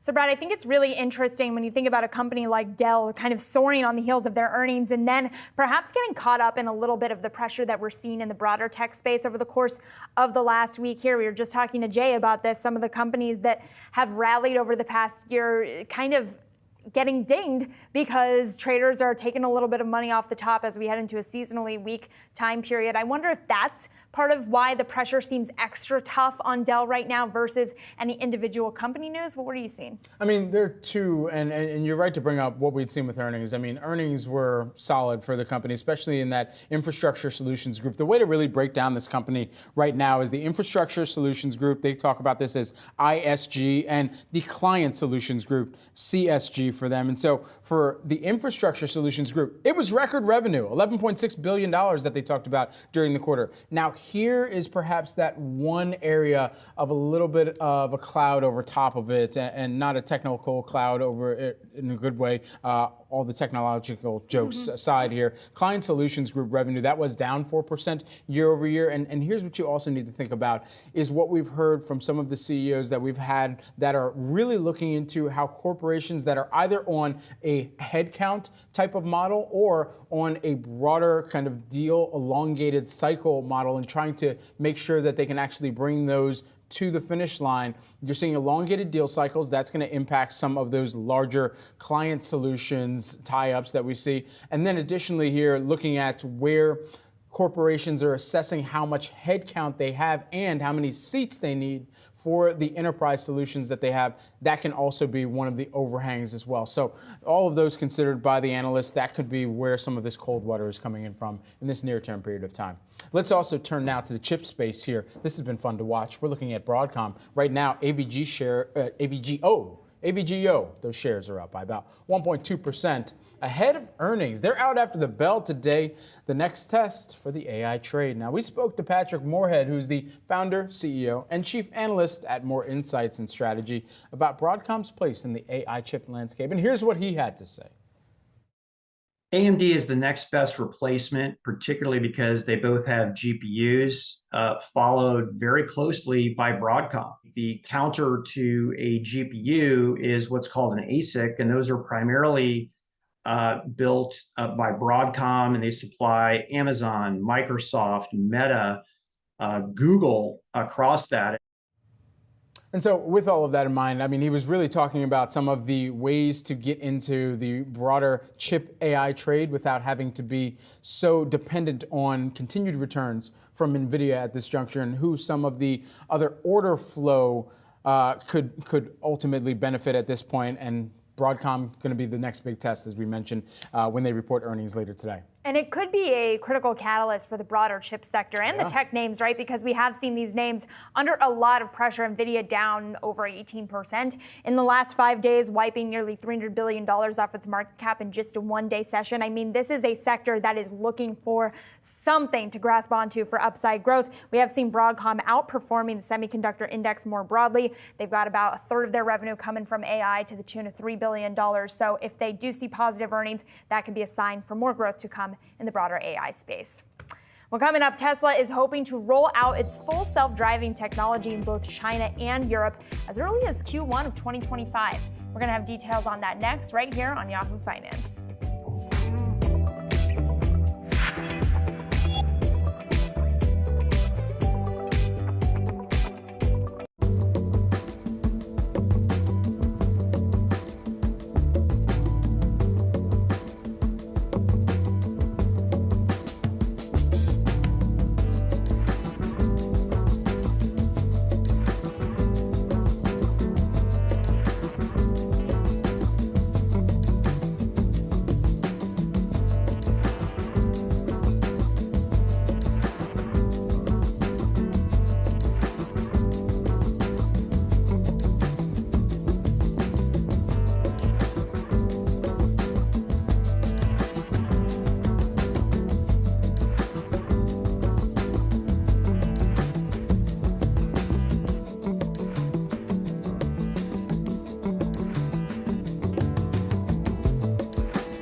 Ford is out with their most recent auto sales numbers for August. Our very own Pras Subramanian is here with more on that. I mean, shares are moving lower right now. Investors not impressed, Pras? Yeah, I guess not, but it is pretty big numbers here for Ford. We're seeing that August sales up 13% to 183,000 vehicles. Ford says now the number one selling brand in the U.S. above Toyota and GM and other companies like that. You know, powering the gains, again, trucks, not surprising. Over 103,000 trucks sold, with the F-Series topping 70,000 for the first time this year. Big deal because Ford had a kind of a slow rollout of that new F-150. Also, hybrids up 50%. And guess what? EVs too, up 30%. EVs, of course, they're not exactly making money on these things, but people are still buying them at Mach-E and Lightning, pretty big there. So clearly demand is there for Ford vehicles during this high summer buying season. So what does that 30% increase in EVs tell you, not just about Ford's success in the area, but I guess the broader appetite for EVs? Because I was under the impression that it was starting to slow down. So what is Ford doing that allows them to kind of buck that trend? Well, a lot going on there, right? So EV sales have the growth rate has sort of slowed down, but it's still growing. People are still buying EVs. People, the prediction is that once EV prices come down, people will buy them, right? That's one concern. Also, of course, charging. But with Ford in particular, they went in hardcore with EVs, more so than GM and others and Toyota. And now they're pulling back a bit now, right? They're pulling back with spending on, they canceled a 3-row EV SUV. They pushed back on their upcoming new EV pickup. And that's sort of, they're in a transition state. They're like, we're focusing on hybrids. We're not forgetting about EVs, but we're going to spend less. And that's sort of just marking what's happening in the market right now, is that the fact that EV sales are there, but they're just kind of slower. All right, Pras, really appreciate it. Thanks so much for bringing us your insights on all things Ford and the broader EV space and demand there as well. Appreciate it. Well, coming up here, we're going to talk about Tesla. Tesla planning on releasing their fully self-driving technology in China and Europe in the first quarter of 2025. That's according to a post on the Tesla AI account on X. The rollout, which is still pending regulatory approval, is seen as a move to further stay ahead of Tesla's China-based EV rivals. Tesla shares are trading higher this week after reporting 63,000 sales in China in August. That's a 37% increase from the month of July. For more on this, we welcome in Greg Migliori, Autoblog Editor-in-Chief. Greg, it's great to speak with you. So talk to me about the degree to which this full self-driving release in China is set to be a meaningful positive catalyst for the company. I guess I'm curious to what extent I should be believing in that Q1 2025 outlook. What do you think? Hey, good morning, guys. Thanks for having me. I would be a little skeptical about that. I think there's sort of normal time in the car business, and then there's Tesla time. They might hit it, but I think it's entirely likely that it could, slip into the second or even the third quarter at least. FSD could be a difference maker for Tesla in China, and they also mentioned the European rollout as well. It is something unique. It's something different. I've tried multiple versions of it. It's gotten better over the years, but there's also a learning curve, not just for customers, but for regulators. So when things don't quite work, as they often don't with FSD, the governments and the regulatory bodies need to figure out how to govern that and, enforce things. So we'll see. Greg, even as I saw this tweet, it comes with the context that Tesla has put some very lofty timelines out into consumers' minds and into the markets before, but the track record for actually meeting some of those targets hasn't necessarily held up or come to fruition at the time at which they said that they would. What should we expect here for real? Yeah, I do think it probably won't exactly hit the line as Elon Musk has pitched it to do. I think there's a good chance that as they try to maybe cater FSD to each market, I think there could be some delays there as well. I guess it would be actually a real brain stretcher to figure out the exact last time Tesla truly did exactly what they said they were going to do on their suggested timeline. Things like the Cybertruck come to mind, the Semi, the Roadster. Where's the Roadster, right? It's in space. So it's in space, Greg. There's at least one up there floating around. We know that. That's true. And also the robot, Optimus, I think, is on time as well. So sometimes Tesla does, I think, try to, arrive, if you will, when Elon Musk says they will. I think in the case of FSD, though, it really is sort of a passion project for Elon Musk. It's like an articulation of, his strategy for the company. It brings together AI with the automotive space. So, we'll see. I'm curious, Greg, when you look at the broader auto space this week, there's been a slew of negative headlines. We had a downgrade on GM. We also had Volkswagen considering closing some of its plants. Is Tesla, and I hate to say this because of the bulls on our platform that are going to be thrilled, but is Tesla a defensive auto play in this environment? It's a really interesting week for Tesla. We saw some pretty big market movement Tuesday and Wednesday, and it seemed like they almost got credit for not doing anything kind of weird, like as we saw with General Motors and then the Volkswagen potential plant closures. I think investors and many consumers remained confident in just the idea of Tesla, the brand of Tesla. I think for many people, they are the default EV maker. They're the first point of consideration when you're considering an EV. So I think they almost just kind of got some like brownie points simply by not doing anything wrong. Yeah. And sometimes you do see that. Let's talk Volkswagen specifically. Is it too big to fail? Is it going to have an experience similar to what we saw in the United States in 2009, where some of these automakers were kind of bailed out by the government? What do you think? So I don't think Volkswagen's in as rough a shape as General Motors and Chrysler were back in 2009, but I think they're stretched out pretty thin. And I think they probably have overcapacity. They have many factories in Germany and around the world. So their CEO this week basically said, hey, we're thinking of trying to close some factories, which for Volkswagen is almost unthinkable. They haven't closed a factory since like 1988. So to even float that idea is definitely, surprising. They have a very powerful union, IG Metall, based in Germany, that will push back extremely hard. They have seats on Volkswagen's board, and there's also some state control of Volkswagen. So I think any broad layoffs are probably unlikely, but they do need to find money to invest in EVs to be competitive with Chinese automakers, American automakers, and become, I think, a more well-rounded global player.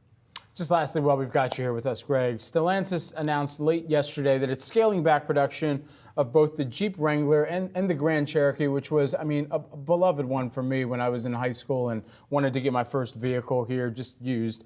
What are some of the problems that Stellantis, though, has been facing as of late? Well, specifically with the Jeep brand, sales are down 9% this year, and they let the Cherokee small crossover end production. So that brand, which has been a cash cow and really been, I think, the catalyst of their momentum in the last half decade or more, it needs a little bit of attention. It needs a little bit of TLC. Wrangler sales are down. Gladiator sales are down. These are really fun to drive vehicles, but they're also not the greatest on gas. They can be a little bumpy and jumpy to drive if you're not going off-roading. So the Jeep brand needs to put up some good numbers, I think. All right. We'll see if they go on Wagoneer. We'll see here. But ultimately, a lot of roadway ahead for this company to try and figure it out here. Greg Migliore, who's the Autoblog editor-in-chief. Greg, great to see you. Thanks for taking the time here with us. Thanks, Brad. Certainly. The price of gas has been on a fairly steady downtrend here, 50 cents cheaper per gallon nationally than it was a year ago today. But it could go down even further. Our own Inez Ferre has more on this trend and what we're seeing. Hey, Inez. Yeah, Brad, that's good news for drivers that you're seeing these gasoline prices go lower. Let's take a look at where we're at with the average of the AAA average, showing that the national average is at $3.31 per gallon. That's about 50 cents lower than last year, as you were just mentioning. And we have seen this steady downtrend.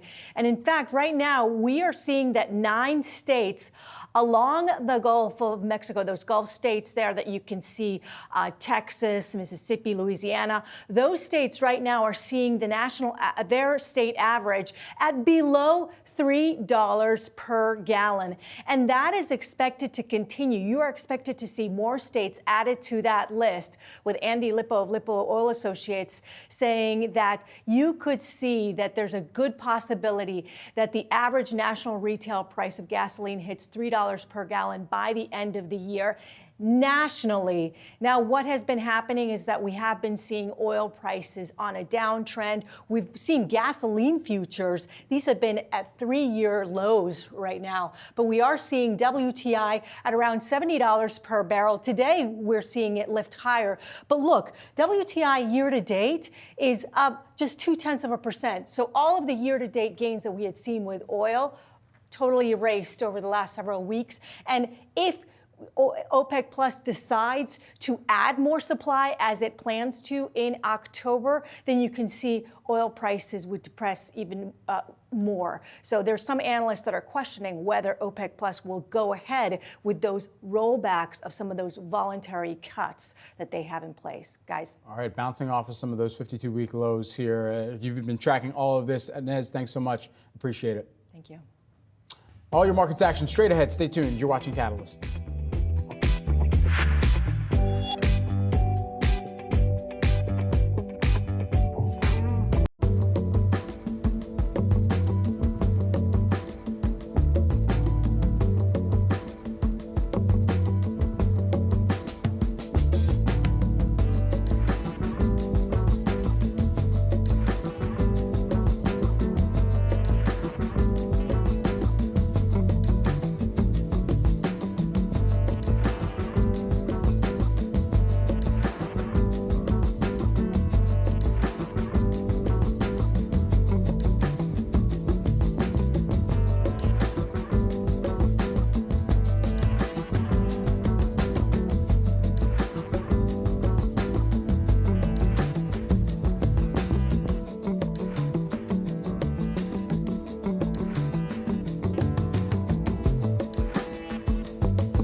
While September tends to be a tough month for stocks, it is often a good time for the credit market, with companies looking to borrow at the end of the summer here. Now, a record number of large firms, they piled into the bond market on Tuesday, making it the third biggest day on record for high-grade sales volume, with $43.3 billion of total sales. That's data according to Bloomberg. Now, here with more in the insights to weigh in the credit market, we've got Ruth Yang, who is the Global Head of Private Markets Analytics over at S&P Global Ratings. Ruth, great to have you here in studio with us today. Thanks, Brad. In essence, good to see you guys. Absolutely. So take us into this activity. I mean, it seems like there's some cyclicality that was at play here, but more outsized than usual. Why do you think that is? Well, I mean, I think it's the time of the year. I mean, the most important thing, right, is there is this growing expectation that the Fed will cut rates in the coming this month, later this month. And our forecast at S&P Global Ratings is that they will cut rates now, and we're looking for the rates to drop by about 150 basis points over the next 15 months, right? So the world is kind of starting to say, okay, we've got inflation under control, things are getting better. Credit is settled and higher for longer, and now is the opportunity to kind of refinance and get the wheels really back in motion. How does that impact the activity that you're seeing in the private credit space, specifically with regards to retail investors? What is that activity looking like as we do start to price in less of a higher for longer environment? Well, we're still structurally higher for longer, yes, right? Yes. We're no longer at 50 basis points. We're looking for rates to be, high 2s, low 3s over the next 24 months. I think the most important part is the transition to higher for longer. It is not fully done within ratings. We expect downgrades to still outpace upgrades for the rest of this quarter, right? The default rate to continue to occur, but for it to start to taper. So we've got this transition, and I think that we'll see the credit markets continue to open. For private credit and retail investors, there has been this significant momentum with the growth of BDCs, which are really the way that retail investors can directly access private credit. BDCs have been growing very much. We've seen a lot of them. We rate 5 of the largest ones, and we think that their investment and their size will continue to grow as an opportunity. It's a really nice opportunity for retail investors to take a look at private markets directly. What are the warning signs that investors can be privy to in terms of the ratings downgrades that could be brewing? So I think, within the BDC, I think the most important thing to remember when we rate BDCs is we're rating the BDC structure. It is a portfolio of primarily private credits. There is a growing share of broadly syndicated loans in there which have a public rating on them. But I think, the most important thing to remember is we rate to the structure. So we make sure that the ability for a retail investor to get their investment back is part of how it works. I think overall, when we think about credit quality, this is going to be an interesting 18 months for credit markets. There is a lot of debt that was borrowed at a very low interest rate environment with a lot of leverage. I mean, this is all speculative grade. It's meant to be levered. We have to transition to a higher rate, and it'll be interesting to see how public and private credit markets work to make that transition. Just to broaden this out a little bit, I saw a headline from the Odd Lots team over at Bloomberg last week that I want to get your thoughts on. It was a tough one for private credit. The headline is "The Black Hole of Private Credit That's Swallowing the Economy." Just tough one, right? So I'm curious from your perspective, can you give our audience some context about this idea that there could be a bubble brewing in the private credit space? And is that something that investors should be worried about? Yeah, so I think, when we look at private credit, the nomenclature works against it, right? It's private. We talk a lot about the opacity of it, the lack of transparency. I think the way I look at it is, let's look at public markets first, right? Public markets are structurally, systemically transparent. They are securities, bonds, or equity, right? They trade on public exchanges. The companies have public financials. There's a lot of transparency that's supported by the nature of the market. And then private is kind of everything, a version of everything other than that. So the broadly syndicated market is private placement. It has a public rating on it for the majority of it. And then there's a lot of private debt. And it's the unknown aspect of it that's challenging. How high is leverage? How much is being repaid? What are default rates? So I think these are a lot of the questions. And within ratings, because we not only rate debt, right? We are subject matter experts on credit. We spend a lot of time doing thought leadership and research, looking at the momentum. We've got a lot of kind of metrics on default rates and how leverage is working in the private credit market, because we do, through some of our rated vehicles, look at the underlying credit. I think at the end of the day, what we should remember is that transition to higher for longer is going to challenge public and private credit alike. Right. The private credit markets are run by a lot of really smart people, right? There's going to be defaults, things will go wrong, but I think overall they'll help to manage the transition of credit in general to the structurally higher rates. Ruth, really appreciate you giving us that context, not only about the broader space, but also how retail investors can get involved. Really appreciate you joining us. My pleasure. Thank you. Well, turning now to the latest out of Washington, Vice President Harris giving herself some separation from President Biden with a proposal from her on taxing the ultra-wealthy. Here with the latest, we've got our very own Ben Merschel. Ben, thanks so much for joining us here. So I'm curious if you can break down the key differences in this policy proposal versus what we know the Biden administration had already had in place, and how that plays into how Harris is sort of positioning herself heading into November. Yeah, for sure. Yeah, we got a little bit of daylight in here now between Harris and Biden. What's at issue here is a corner of the tax code for the top rate for capital gains. This only applies to people making over $1 million a year. What this group currently pays is 20%.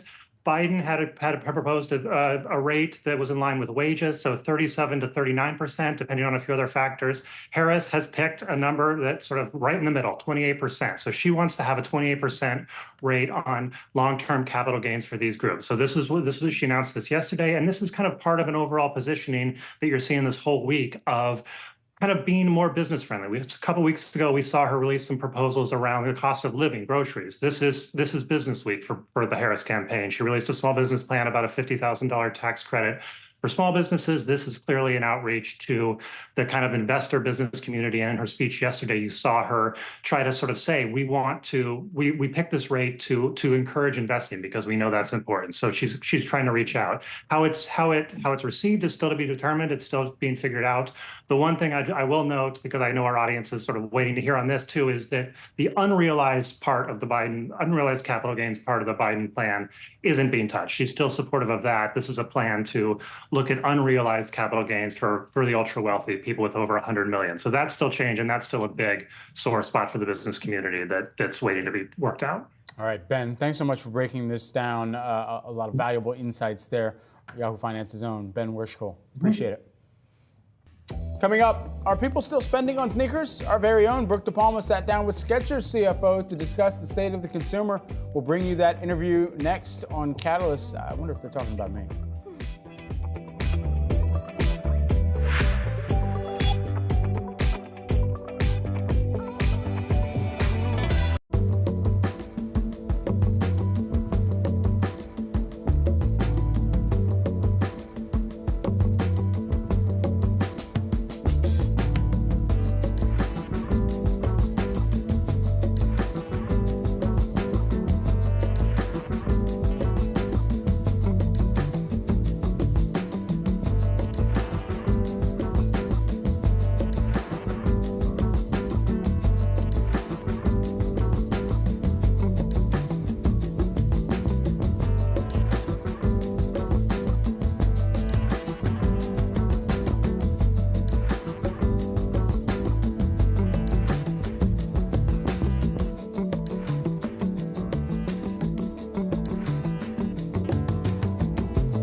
Welcome back to Yahoo Finance. I'm Brooke DePalma alongside John Vandemore, Skechers CFO. John, thanks so much for joining us. Oh, thanks for having us. I would love to understand where the Skechers consumer is at right now here in the US. Can you break it down in a few words? Yeah, a few words will be the challenge. I mean, we have had a lot of success with our product innovation. I mean, we always say we're focused on delivering style, comfort, and quality at a reasonable price to the consumer. And right now, that's resonating strongly. We saw fantastic growth in our DTC business last year, and we have continuing resonance that's actually filtering now through the wholesale business. So our consumer is actually continuing to do pretty well. Yeah, you did see a record $2.19 billion in sales for Q2. Would love to understand if you expect a consumer slowdown, or do you expect sales to keep up like that? You know, it's the big question. Everybody's asking the same question. I would say right now, what we see in our data is that consumer spend remains strong, and within our portfolio, we're actually seeing consumers trade up into some of our higher end comfort technology. So from what we see, the consumer still looks really quite strong. Now, obviously, we're watching things just like everybody else. We're eager to see how the back half of the year performs, but so far, the data suggests that our consumer is spending and spending well. How are you thinking about pricing moving into the holidays and into 2025?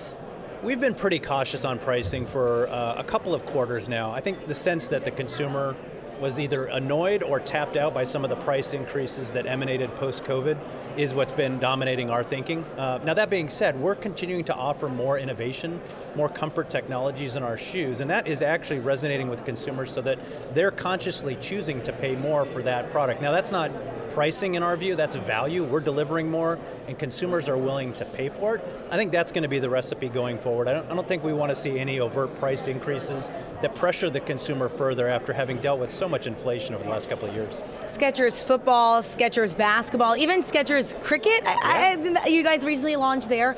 Do you think that consumers are looking for innovation in that way, and are they looking for it from Skechers? Are they willing to pay more for these products? Why launch those specific lines now? Yeah. Well, one of the things that we've seen is that we play a very significant role in being a very high quality but reasonably priced offering. And what we see, because 60% or more of our revenue comes from outside the United States, internationally there's a huge opportunity for a brand like Skechers to play a role in performance footwear. And so we're excited about that opportunity. There's also, the chance that it can be a resonant success and have a halo to the rest of our brands, but we know we can deliver great product. We know it's good price. We know that athletes who have engaged with us have helped make that product resonant at the consumer level in their professional sports. And so we think it's an opportunity. I wouldn't say it's the main growth driver we're looking towards, but we think it's an added element of what we can bring to the market, particularly outside the United States. I want to speak on that. China, obviously a big market for Skechers. Are you seeing a slowdown there? We have seen over the last couple of months, and really kind of in Q2 in particular, a bit of a slowdown. It's important to remember that China's still in the process of coming out of their COVID lockdowns. And so we expect it to be a little bit bumpy. Long term, nothing has diminished our appetite to continue penetrating in China. We think that our brand there resonates really well with the consumer. There's multiple avenues to grow, but it may be a little rocky in the short term, and I think that's largely because the consumer in China is still emerging from some of the challenges of COVID. Do you expect it to balance out in 2025? I do. I'm optimistic about 2025. 2024 may be a bit of a challenge going through the end of the year. We'll see.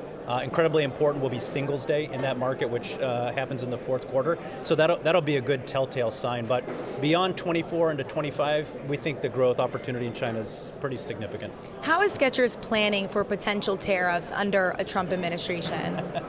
Well, I would tell you this. First of all, tariffs seem to be a commonality between both administrations, and we don't think they're constructive at the consumer. And what we have seen recently is that when put in place, that is a cost that can be passed on to consumers. We don't want to have to do that, but if that's the case, and it's the choice between sustaining margins and being able to continue to deliver innovation and comfort, we may have to take action on price. Again, it's not what we want to do, but I think it's going to be what the majority of brands faced with a similar challenge from a cost perspective are going to have to do. Are you thinking about diversification at all? Is that in the game plan for 2025? Well, diversifying our product and production capacities has long been part of the plan. I mean, quite frankly, one of our challenges is we're growing so fast as a brand. You have to grow doubly fast if you want to change the balance of production. Diversifying into other countries, other markets has long been a plan, and one we'll continue to pursue. But I would also add, we do significant business in China. We have very good partners in China from a manufacturing standpoint, so we know that they still have a role to play as well. I thought it was really interesting. You guys called out spot container rates as a potential headwind heading into end of 2024, early 2025. What are you seeing there, and is this something else that other retailers might be experiencing as well? Yeah, it's definitely a market-wide condition. I think the good news is we're starting to see those rate increases abate. I think that owes in part to some of the production limitations that we've all started to see from a demand perspective.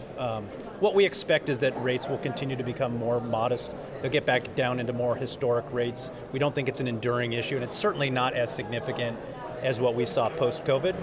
That being said, we're going to be watching it carefully because it's a significant input into our landed costs. John Vandemore, Skechers CFO, thank you so much for joining us. Back to you for more on Yahoo Finance. Our thanks to our very own Brooke De Palma for bringing us that conversation. Coming up here on Yahoo Finance, you got Wealth. It's dedicated to all of your personal finance needs. And Brad Smith is going to stick around for you right here for the next hour. So stay tuned for more.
Welcome to Wealth, everyone. I'm Brad Smith, and this is Yahoo Finance's guide to building your financial footprint. Hey, our community of experts, they're going to give you the resources, tools, tips, and the tricks to grow your money. Hey, on today's show, navigating market uncertainty. We break down one asset manager's top wealth building ideas as investors track volatility in equities to begin September. And job cuts, they soared in August. Should you be worried about getting laid off? We'll discuss. Plus, starting your own business. We'll get you the top tips that you need to know if you're thinking of starting your own venture. All that and much more coming up on today's show. But first, let's take a look at some of the market action. We are 90 minutes into the start of today's trading activity, and stocks right now, they're mixed. Right now, the Nasdaq is the lone gainer. It's up by about 0.1%.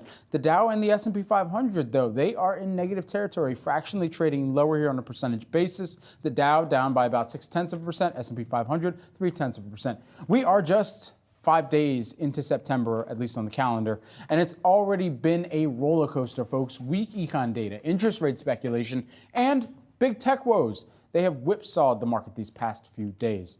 For some investors, it's a major deja vu of August's brutal sell-off, and it's hard to determine where the market is heading much. So with so much uncertainty over the next few months here that we are trying to navigate through, here with tips on navigating that market uncertainty, I'm joined by Ken Mahoney, who is the Mahoney Asset Management CEO. Ken, great to have you back on the program here with us. All right, so you got to have some Dramamine to begin months, August and September here. Where are you finding a little bit of faith, at least right now, even as there were some dips once again to begin September, a month that historically has some cyclicality and known to be one of the underperformers?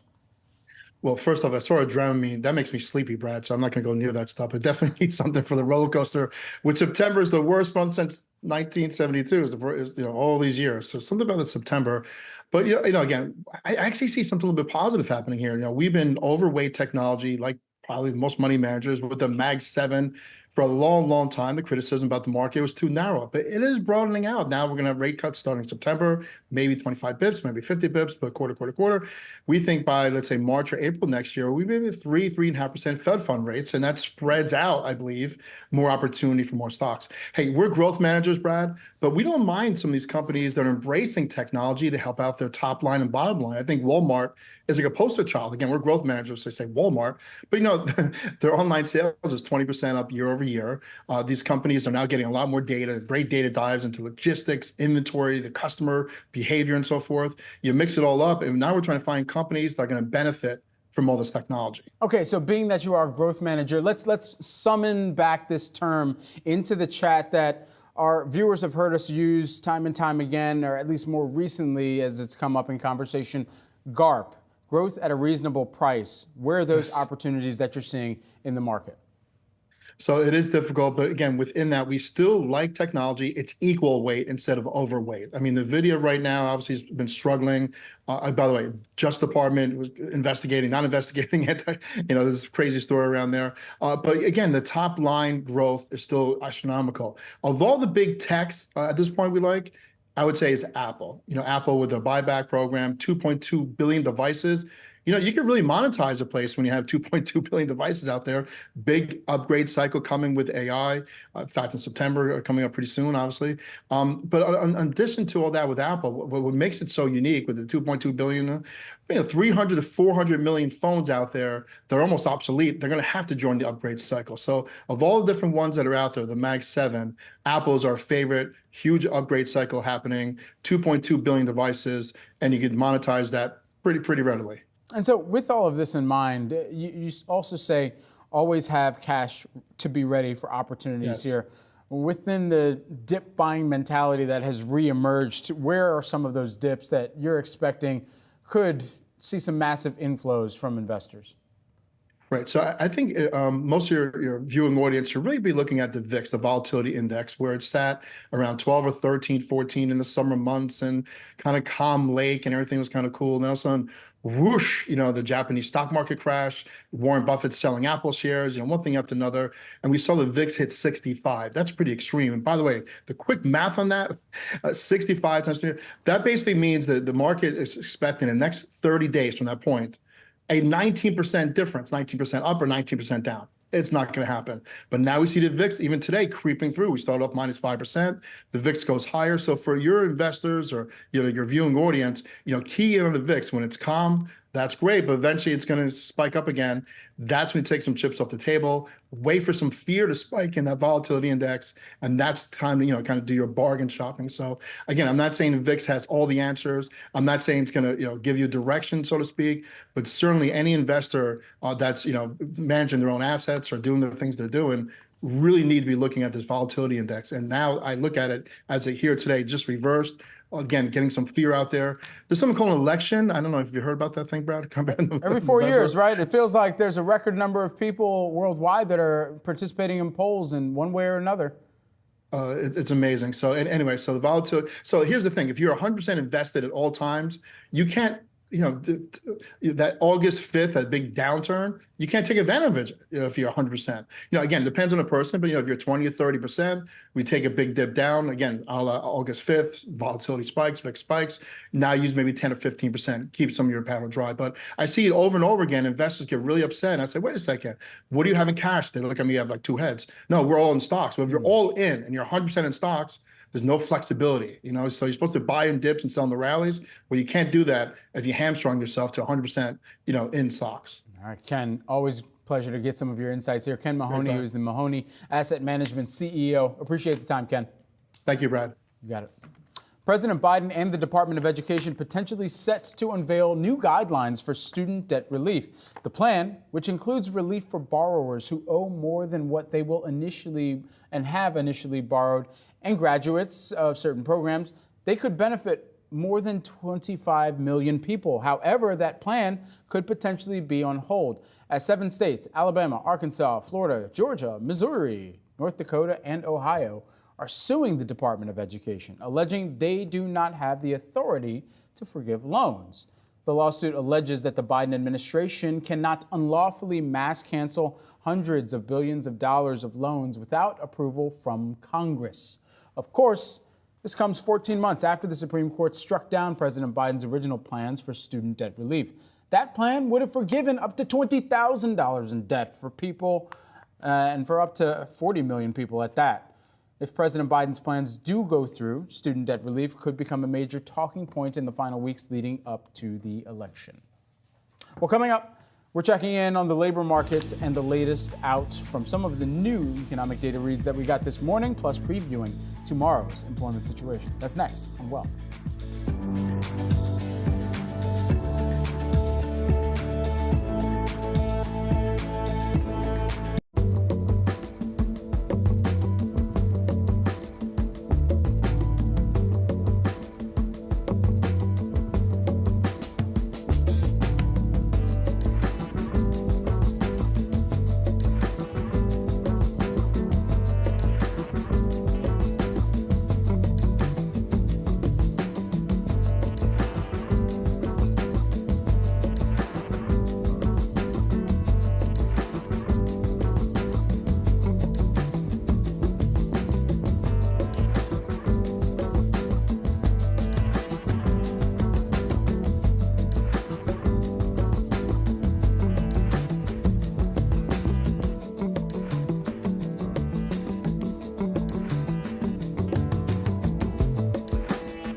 job cut announcements soared 193% in August after a few months of steady declines. This is according to the latest report from Challenger Gray Christmas. With more on which industries were most affected and what it could mean for your future, we're joined by Andy Challenger, Senior Vice President of Challenger Gray and Christmas. Andy, great to see you here. Good to catch up. First and foremost here, I mean, what is really leading to this surge that we saw in August?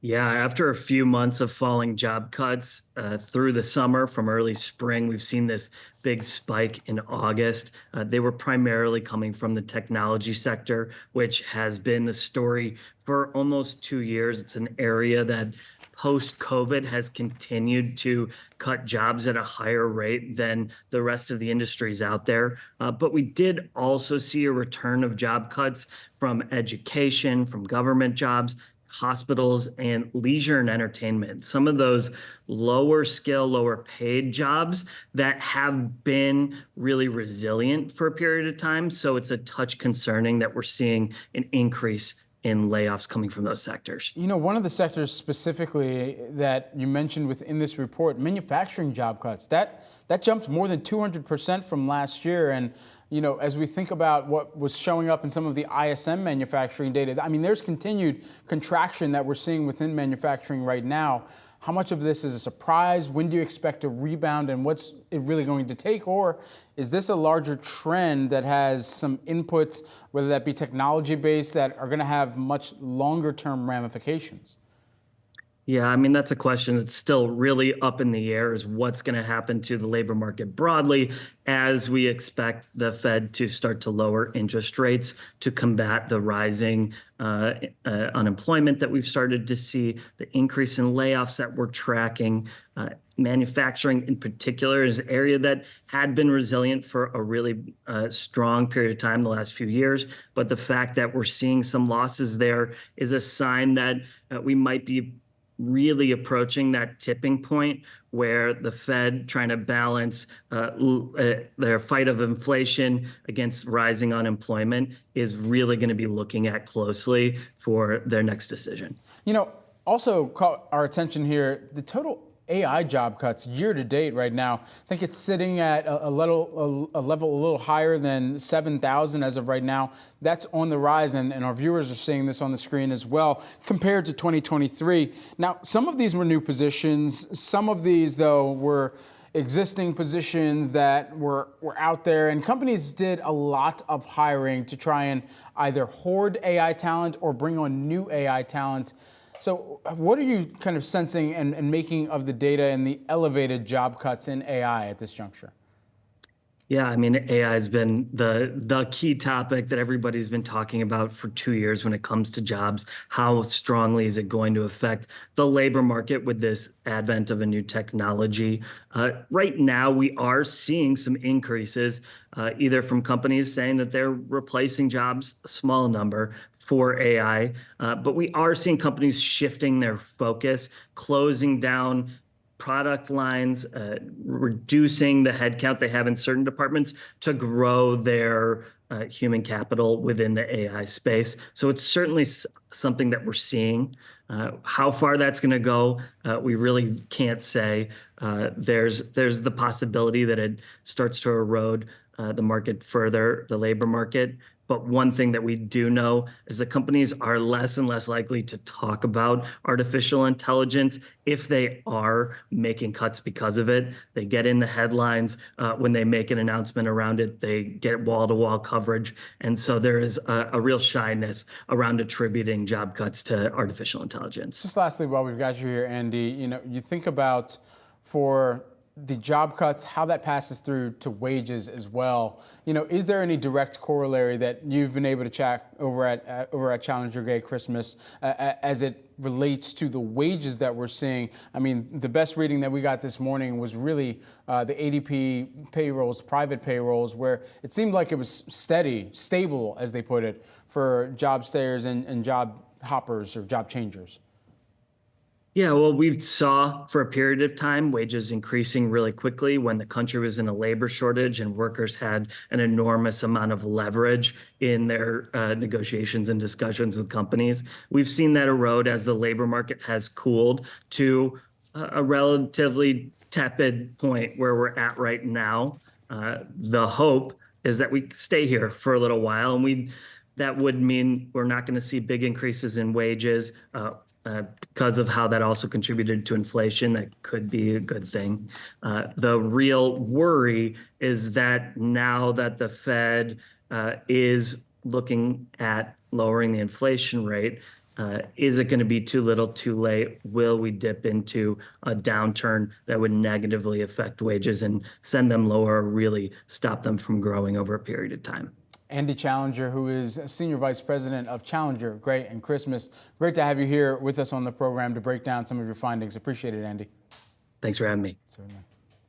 With a mixed picture on the health of the labor market this morning, weak private payroll data and jobless claims that were largely in line with expectations. Investors now looking ahead to Friday's jobs report to solidify the Fed's soft landing narrative. For her take on the latest jobs data, we've got Maria Flynn, Chief Executive Officer of Jobs for the Future. Maria, good to have you here on the program with us. First and foremost, just want to get your broad read on the state of the labor market right now, especially as there are those out there that are trying to make sure that they are retaining jobs, those who are looking for better jobs, and those who are just trying to get an entry point into the labor force.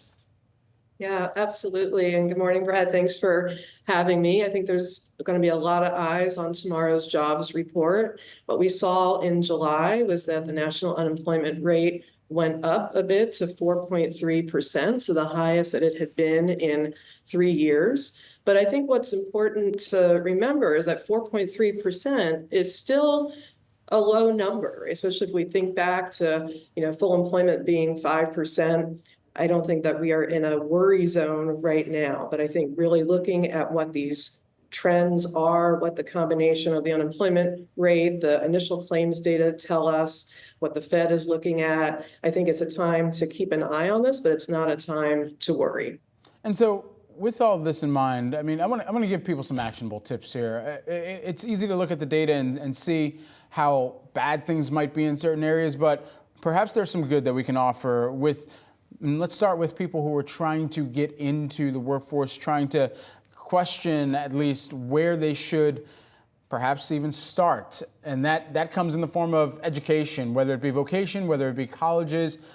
How are you seeing people look across the availability of majors and what's going to get them the best return on that investment in education? Absolutely. So what the BLS data is telling us is that some sectors are continuing to grow. So we're seeing a lot of advancement in clean energy sectors like solar installers, wind turbine engineers, and so on. We're still seeing some growth in a lot of healthcare occupations like nurse practitioners, for example. So the good news is that there are sectors and occupations that are on the rise. A big area of opportunity is around jobs that require some education or training beyond high school, but not necessarily that traditional 4-year degree.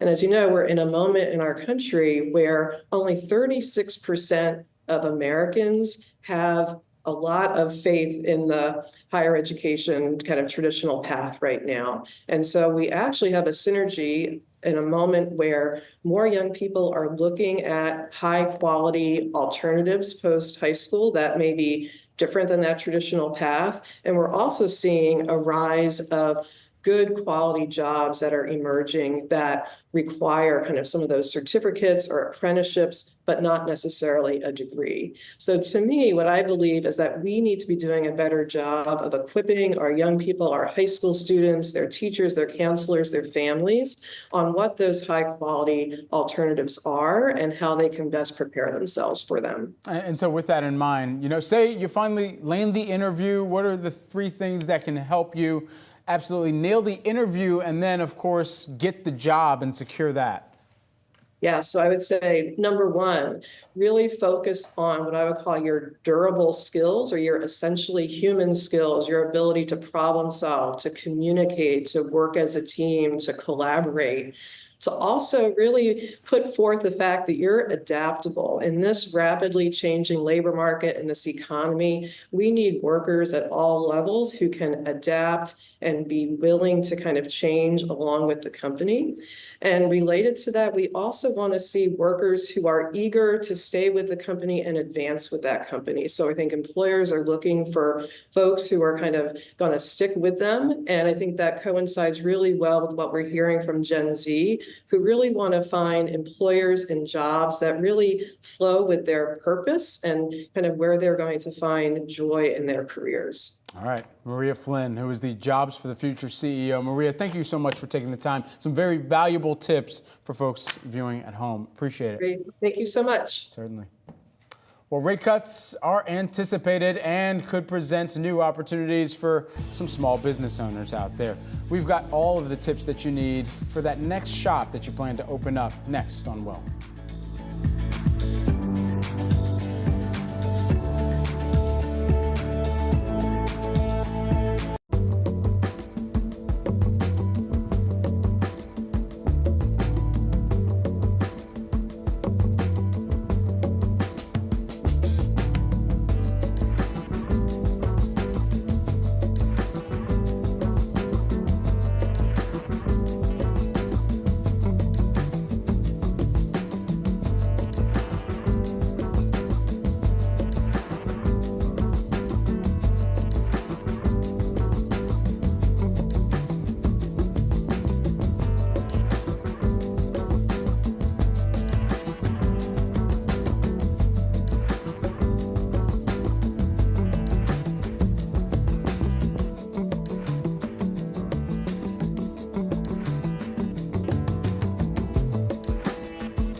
In less than 2 weeks, the Federal Reserve is expected to cut interest rates for the first time in 4 years, but rates will still remain near historic highs, complicating the landscape for small businesses looking to stay afloat.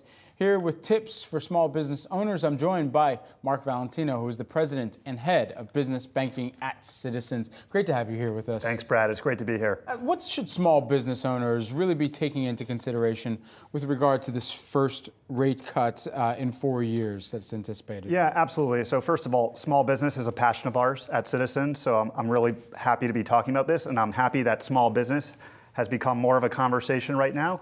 We saw that VP Harris just started talking about small business in this past week.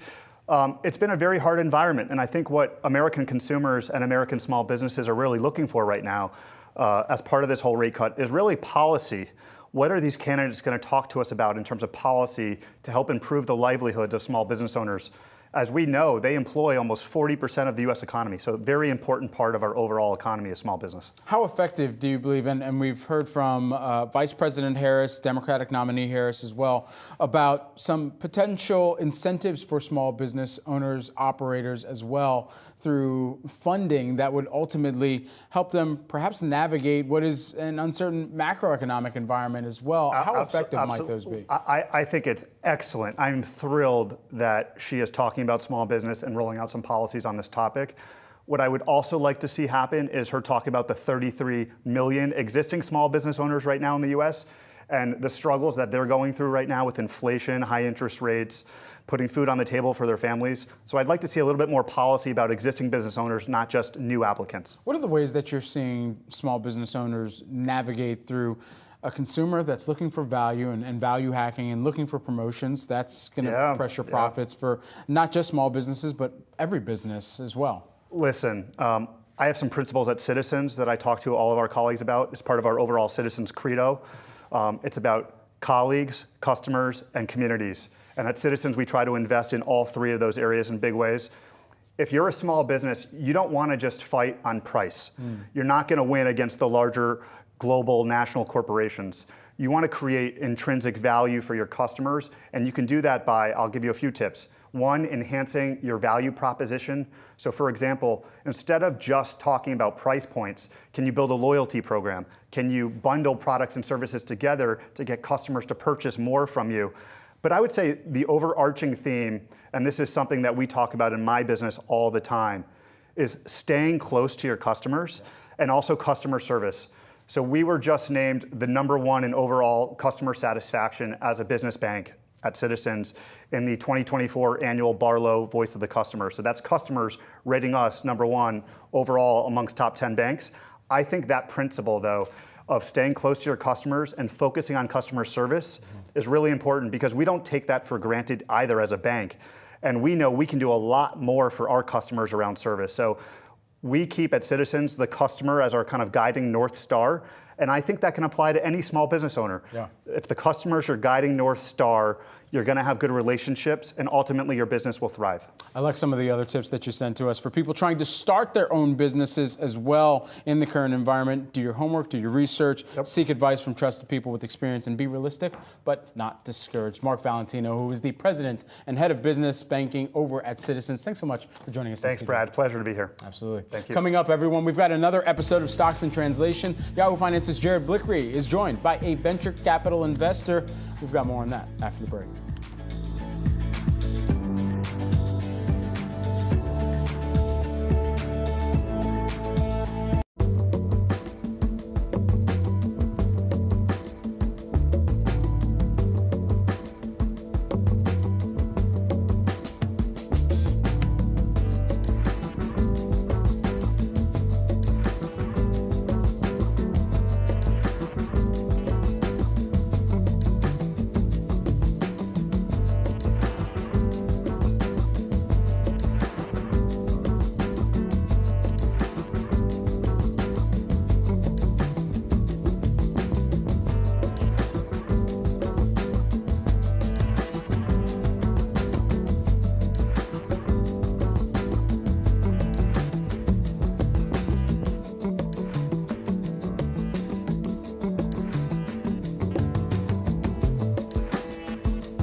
Welcome to Stocks in Translation, our essential conversation cutting through the market mayhem, the noisy numbers, and the hyperbole to give you the investment ideas you need for your portfolio. Now, I'm Jared Blickery, Sydney Freed here, as always, to my left, your right, and today we have Brianna Samuels. She is a venture capital investor and owner of Good Rapport, New York, and we're going to get into this today because I think this is our first show on venture capital, on private equity. We talk a lot about stocks on this show, but generally those are public stocks, so we're going to talk about the private capital markets. And this leads us to our phrase of the day, which is venture capital. We're going to break down what it means to invest in early stage and growth equity. And this episode brought to you by the number 1866. That was the year the Civil Rights Act was passed. We're going to discuss a key court case involving a nonprofit's right to give away grants. Brianna, let's dive straight into what you do. You operate in the world of private equity offerings, the space that sees the action before the big IPO. So just tell us, what does that look like from your perspective? Of course, and let's jump right into it. And first, thank you so much for having me today. So within venture capital, my focus has always been on the later stage side. So think Series B all the way through pre-IPO. Could you just break down Series and tell us what that means? Yeah, so some key series that you have are going to be your pre-seed rounds. Typically, this is just based on an idea. You haven't put together like a beta or a full product yet. Do I have yet. a napkin from a bar at that point? Yes, okay. Pretty much that. Then you'll transition into your seed rounds. The concept's there, you're starting to put the product together. Then you start to go into your series. And series can range depending on how much capital the company needs. You start at Series A, you can go all the way through Series D and beyond, and then it's Uber pre-IPO. went to you, I think. Yeah. I mean, so we've seen, and this is kind of a trend we've seen. You can blame this on the interest rate cycle. We'll talk about the Fed maybe a little bit later, but I mean, we've seen kind of big changes in the way companies come to market. And if we remember, like right around the pandemic, there were all these companies that we thought were going to come to market. Then we got a pandemic, that kind of threw things. But we had seen these companies just wait an ultra long time relative to history to come to market. And that we're talking Uber, that was a big one. You know, its competitor Lyft, but Uber was in existence for over a decade. Why have these companies just taken a lot longer to list and come to market? Yeah, that's a great question and a great observation too. When we were in the pandemic, and specifically 2021 and early 2022, we were at the height of the venture capital market and growth equity market. That was the peak. Yes, so we were at the peak then, and this was driven by low interest rates and stimulus packages. So the investors had a lot of capital to deploy, and companies could easily access capital because there was a lot to go around. So instead of taking a little bit of uncertainty in pricing, it might make sense to stay private a little bit longer, raise additional capital, improve your financial metrics, and then come back into the market and then list on an exchange. So what do you think would encourage more companies at this stage to go public to kind of boost that number? How do we get those numbers back up? Well, that's an interesting question because times have changed. So we have come down off of this peak and we're kind of in a steady state. So if you look at the recent data that we have, which is the first quarter of 2024, we've maintained a pretty defensive VC climate dating back to the second quarter of 2023. That means companies aren't getting as much money. They're paying a higher price maybe. Tell us how this kind of trickles down and affects the companies' bottom lines, for instance, and how they compete and how they eventually compete to get to the market. It's extremely tough and it's very competitive right now. Investors are focusing on how these companies align with their specific strategies and mandates. They're focusing on the technology and how strong and differentiated that technology is. And then lastly, they're focusing on the financial metrics and the bottom lines of these companies. How have they been able to perform efficiently and what is their capital efficiency like? And those are all the metrics that they're focusing on. And then those are the types of companies, if you're performing well in those categories, that get subsequent investment and then eventually will hit the IPO market. And if you are missing any of these, it is going to be extremely tough for you to raise money. And we're seeing a lot of companies being written down or even having to cease operations because they can't raise additional capital and they're not break even. In terms of what kinds of companies are trying to go public or raise money, are we seeing just a mass amount of AI companies, or is it not yet? Is it all hype? Is it not happening yet, maybe? Maybe. It's not necessarily happening yet, I would say, especially for this AI increase that we've seen. There's definitely been a huge amount of capital deployed to AI companies. In terms of the companies that are going to list, it's still a healthy amount, but it does come back to their financial profile. But there is an AI boom. Let me ask you, I want to get to our phrase of the day. We've been talking about it, and I don't want to dance around it anymore. Venture capital. Let's just get it out of the way.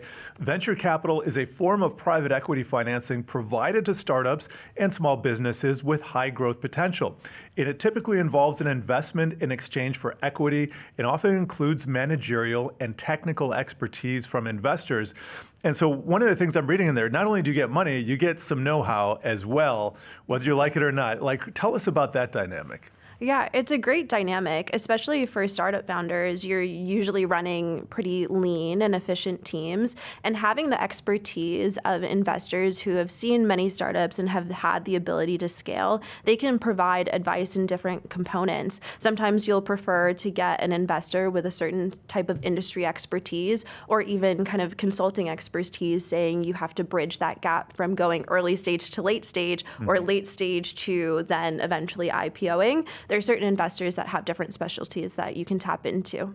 What happens if a company doesn't get the funding that they want? Is it just bankruptcy? Yeah, is it just game over? So in terms of venture capital dollars, you won't go to bankruptcy just yet if you can't find the right investors But if you don't for have equity assets, funding. nobody cares. I guess Exactly. that's one thing. Yeah. Yes. So there is other funding that you can tap into, whether that is debt. And then based on your business model, there's additional types of financing. Say if you're like an e-commerce platform or you're providing some sort of product, you can then get loans and do revenue share agreements.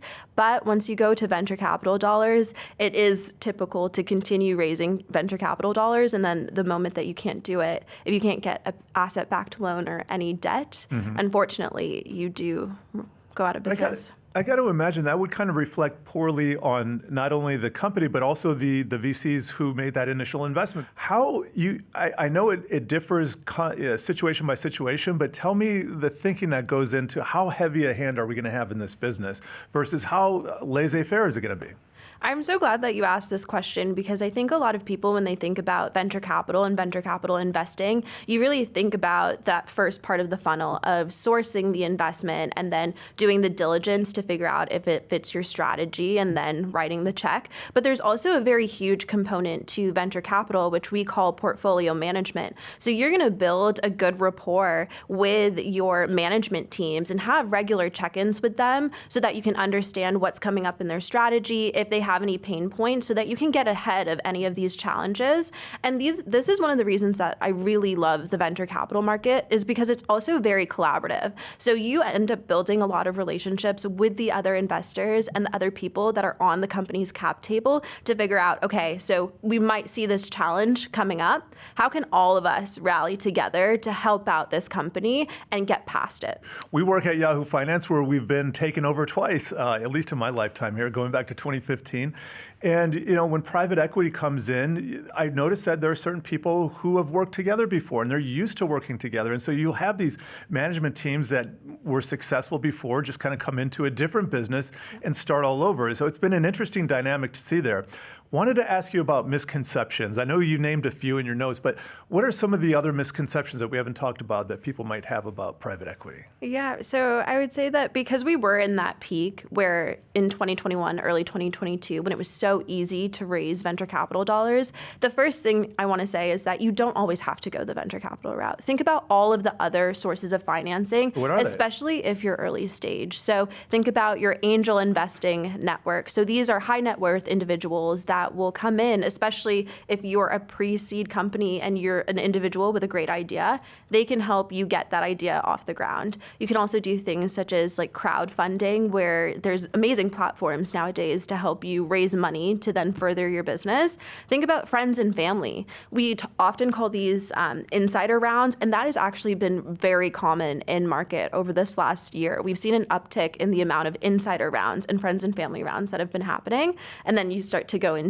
a lot of the other channels that we discussed. I like the idea of angel investing. You want to be an angel Yeah, investor, don't I you? want to be able to give that money to you someone. just need $1 million to I give want to be a high net worth individual Yes. investing in other people's businesses. It's $1 million, or the other component is if you don't have that in net worth, either $200,000 in annual salary for the past 2 years and Oh. expected for this current year, or if you have a significant other, that then gets bumped up between the two of you to $300,000 and same metrics. So one of the things you're talking about here is the exemption for accredited investor, which we're just kind of getting to.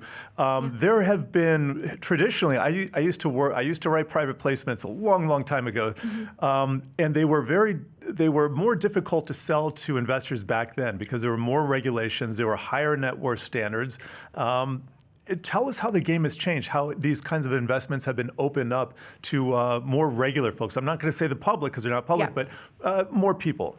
Yeah, the threshold has definitely become easier to access these types of investments. Also, the ability to get information on these types of startups has been more democratized. There's great platforms that give you whole databases of startups and even metrics. A great platform that I love to use is PitchBook. They have an amazing database. They often work with a lot of banks on research within the startup ecosystem, as well as giving you data on financial profiles. So there's a lot that the individual can access to determine, but venture capital is still very risky and you make a ton of bets. So you definitely have to be a person who is a little bit risk averse because you will be making several bets and not all of them will make it, but you do hope that a few do make it big and then that boosts your overall portfolio. So you do need to be able to take on this additional risk. So it's not for everybody. Exactly.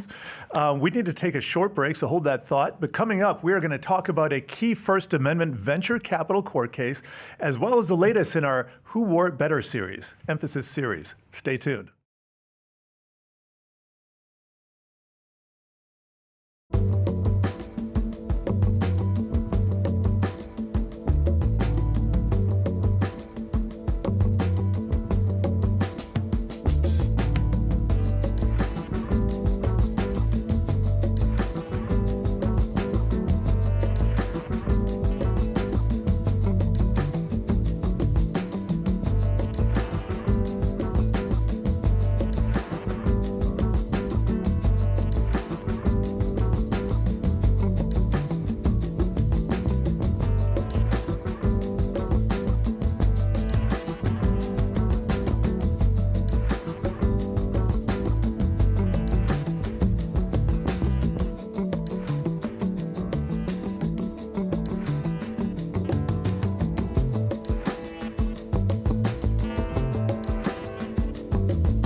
All right, this episode is brought to you by the number 1866. That was the year the Civil Rights Act was passed, and it prohibits racial discrimination in contracts. There's a court case today involving the right to grant awards targeted to minorities. And specifically, the American Alliance for Equal Rights, also called AAER, has sued the Fearless Foundation over grants that Fearless makes to Black, women-owned small businesses.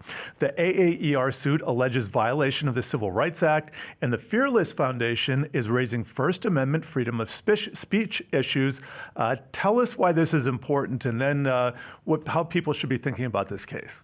Yeah, this is a very important topic, and I'm glad that I can discuss it today. When you look at the overall venture ecosystem and who has been able to historically raise money and what the demographics look like, there has been a disproportionate allocation of capital. When you think about just women in general, they receive less than 2% of all VC funds raised from most recent metrics. When you look at people of color, that's about 1.6%. That's even less than the 2%. Exactly. And then when you look at women of color specifically, it's about 0.5 to 0.6%. And you look at the overall demographics of the country, there is a huge skew. So we do see this inequality. And there's several factors that lead to like this disparity. Sometimes it's just the lack of representation, which we've discussed, but also in the seats of who's writing the checks and who's at these platforms. It's a pattern of... Let's just stick there for a second. Yeah. So, there's a whole push to get the change, to get the boards of America, the corporate boards, looking like the general population. And this is just kind of illustrating why. If you have somebody who looks like you on the other side writing the check, well, guess what? They might understand a little bit more and have that. You were in the middle of a couple of different things here. So what else is on the table? Yeah, so when it comes to your point too, even, I think it's helpful to arm you with the metrics that only about 2% of investment professionals are people of color. And then when you look at the people that are investment professionals that have that check writing capability, so at that partner level, that drops down to 1% of women of color. That's tying back to and very closely linked, as you can see, to the women founders of color who are getting capital. Some other metrics that are important and why we're seeing this disparity is pattern recognition. And you mentioned this, Jared.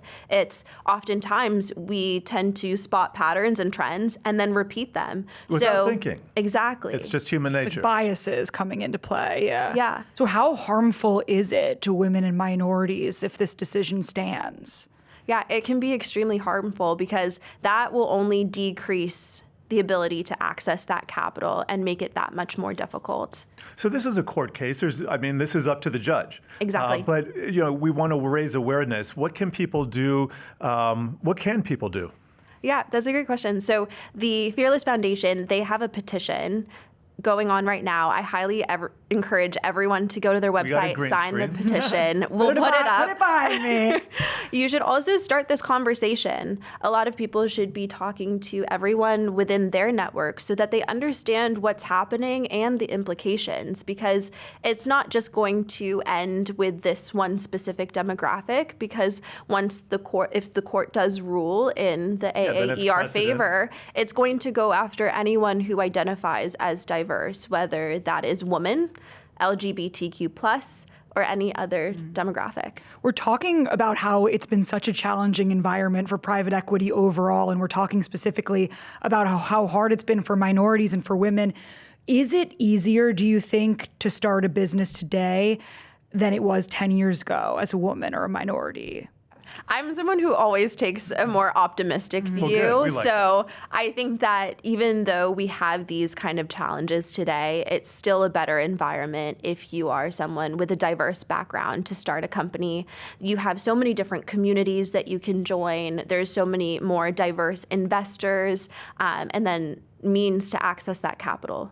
Well, and let me ask you, let's go back to where we were a bit ago. If you have an idea and all you have is an idea, where does someone start to figure out how they would actually open a business? What kind of, whether they're going the funding route or they have an angel investor or debt, I don't get how you even come up with at all how you're going to start. Yeah, that's such a good question. ChatGPT. Yes, honestly, just ask the bots. Yes, it's a good starting point, because then ChatGPT can quickly summarize for you kind of what is the state of play in terms of the business model. About. Exactly. And I always say a great place to start is research. Always do your research first. So if you come up with this idea, try to flush it out and break it down. Is this an idea that already exists? What problem are you trying to solve? And are you trying to solve it from a unique point of view? What do you need to then do to take this idea into actual reality? Those are all great places to start, but all rooted in research and market research specifically. Love artificial intelligence. That's my starting point. Yeah. Especially for creative endeavors. All right. We are privileged today to have an actual fashion maven on deck. And it's not me. Just pointing that out. Yeah. For today's Who Wore It Better. And the garb in question is the current funding environment for private equity. We're putting early stage companies looking for venture capital against some of their high growth cohorts who might have been around for a little bit longer. So it's the A round versus those later C rounds. And we want you, Brianna, to tell us who is looking better in this environment. Later stage companies are looking better in this environment. Exactly. And there's a couple reasons to this. So investors, because of this kind of wait and see mentality that they have, they are doubling down on their portfolio companies that are performing well. And oftentimes that means it's easier for an existing later stage idea to continue growing at a fast pace than an earlier stage idea that still needs to be proven out a little bit more. Also, later stage companies are closer to that idea of becoming an exit and a win for that portfolio, ultimately creating liquidity and continuing the cycle. And that's a big point that we're hoping to see more of in market is liquidity. Well, let's define that real quickly, because liquidity can mean a lot of things in the capital markets. You know, if you're trading a stock, you want the market to be liquid, but the liquidity that we're talking about is when that company first sells, that first sale on the public exchange where they sell 1 million shares for $1 million, and then that kind of sets the tone for the market. Tell us about the liquidity event there. Yeah, so liquidity has still been slow and it's been a challenge. And a lot of research has gone into this, and a lot of investors of the mindset is that once we start to see the IPO market opening up, which is, as you were saying, Jared, a means for liquidity, but also think your M&A market. Because then with a purchase and a sale, you can then return a lot of capital to your LP base. So we're trying and we're waiting to see those two things pick up, which a lot of research has said the first half of 2025, but that window keeps getting pushed back, as you know. We're waiting to see those things, but it's best to think about liquidity, especially in terms of venture capital, in the terms of IPOs, but then also M&A. Tell us a little bit about your own career path since you've graduated. Yeah, so I took a traditional finance route. Once I graduated from university, I was a major in both finance and entrepreneurship, and you can now see how my passions for both are coming together. You've really played it there. Oh yeah, it was something that I enjoyed all throughout university, but I started on Wall Street as an investment banker. I started covering financial institutions, so working in verticals such as banks, asset managers, insurance companies, and even private equity, which was a great window into what I then did in the next chapter of my career, which was late stage venture capital and growth equity investing. All right, but you've also started your own fashion line here, so to speak. Tell us about that venture. I did. So in December, my brand, Good Report New York, launched. We create modern, sustainable workwear for women. We manufacture in small quantities here in the Garment District in New York City. So you're very local. Oh, yes. All right. And that is one of our main sustainability efforts, because at this day and age, that's where our consumer is, and we're closest to our consumer. But not just are we selling product, we really want to build a community of women and allies. And we want to, through fashion, empower women to be agents of change, of light, so that they can then empower others that are in their networks. Hey, I've been on your website. I'm looking at some of those blazers there and the skirts. My question for you is, what was the hardest part about creating your own brand, your own company, considering that's kind of what you do for your work? Yeah, it's... and you said the environment has not been the most favorable for these early companies, but here you are, you're trudging on. That's true. I would say, to answer your point first, is that I fully bootstrapped my company. So I haven't had to worry about the exactly. I haven't had to worry. Wait, can you define? Did you say bootstrapped? Yes. Can you define that for our crowd? 100%. So bootstrapping is when the founder or that founding team uses all of their own personal capital to start the business, and they're not taking any outside investment. Ownership is concentrated to that one person or that 2 to 3 individuals on that founding team. Can I ask you what your thinking is toward maybe a liquidity event in the future? Because I would assume lots of people, you're talking venture capital or early seed stage, most people would have the goal, I want to voice this, I want to sell this company to retail someday. Mm-hmm. Is this something you want to hold on to though? Do you want to keep it small? Do you want to keep it private, or do you want to get really, really big? Yeah, that's a great question. I want to keep it for the long term. I don't have the viewpoint in venture, which is typically to hold your investment for 5 to 7 years and then seek an exit. I want to hold mine into perpetuity. I truly want to build a strong foundation, and I'm all about slow growth and thoughtful growth, which means that there can't be a timeline put onto that. I think in the last 10 years, we've seen that it's pretty common for people to hold their startups for that 5 to 7 year window, just because you put in such a significant amount of time and money, and you want to see that exit and maybe close that chapter of your life and start something else. You see a lot of serial founders who build a company and then exit, and then they start something else again, especially with that capital that they were able to get from the sale of their business. I think it all depends on the individual and the person. If you have a very strong vision, a very unique vision, and you want to do this for the rest of your career, it's probably best to not seek that sale. But if you are someone who's very multifaceted, have multiple interests, and want to do multiple things and start multiple companies, it may make sense to only hold it for a short period of time. Brianna, we have to leave it there, but if I ever venture out on my own, I'm definitely consulting with you. Thank you for just dropping by here today. Sydney, as always, and we got to leave it there, so stay tuned. Keep it locked to Yahoo Finance. Let's do a final check of the markets here as we're taking a look at the Dow, the S&P 500, and the Nasdaq. We've slipped into negative territory across the board here. The Dow down by about 0.9%. That is leading the declines both on a point and percentage basis. The S&P 500 down 0.6%. Nasdaq lower by 0.2% here. That is it for Wealth, everyone. I'm Brad Smith. Thank you for watching. Stay tuned for Market Domination with Julie Hyman and Josh Lipton. That's coming up 3 p.m. Eastern Time. You don't want to miss it.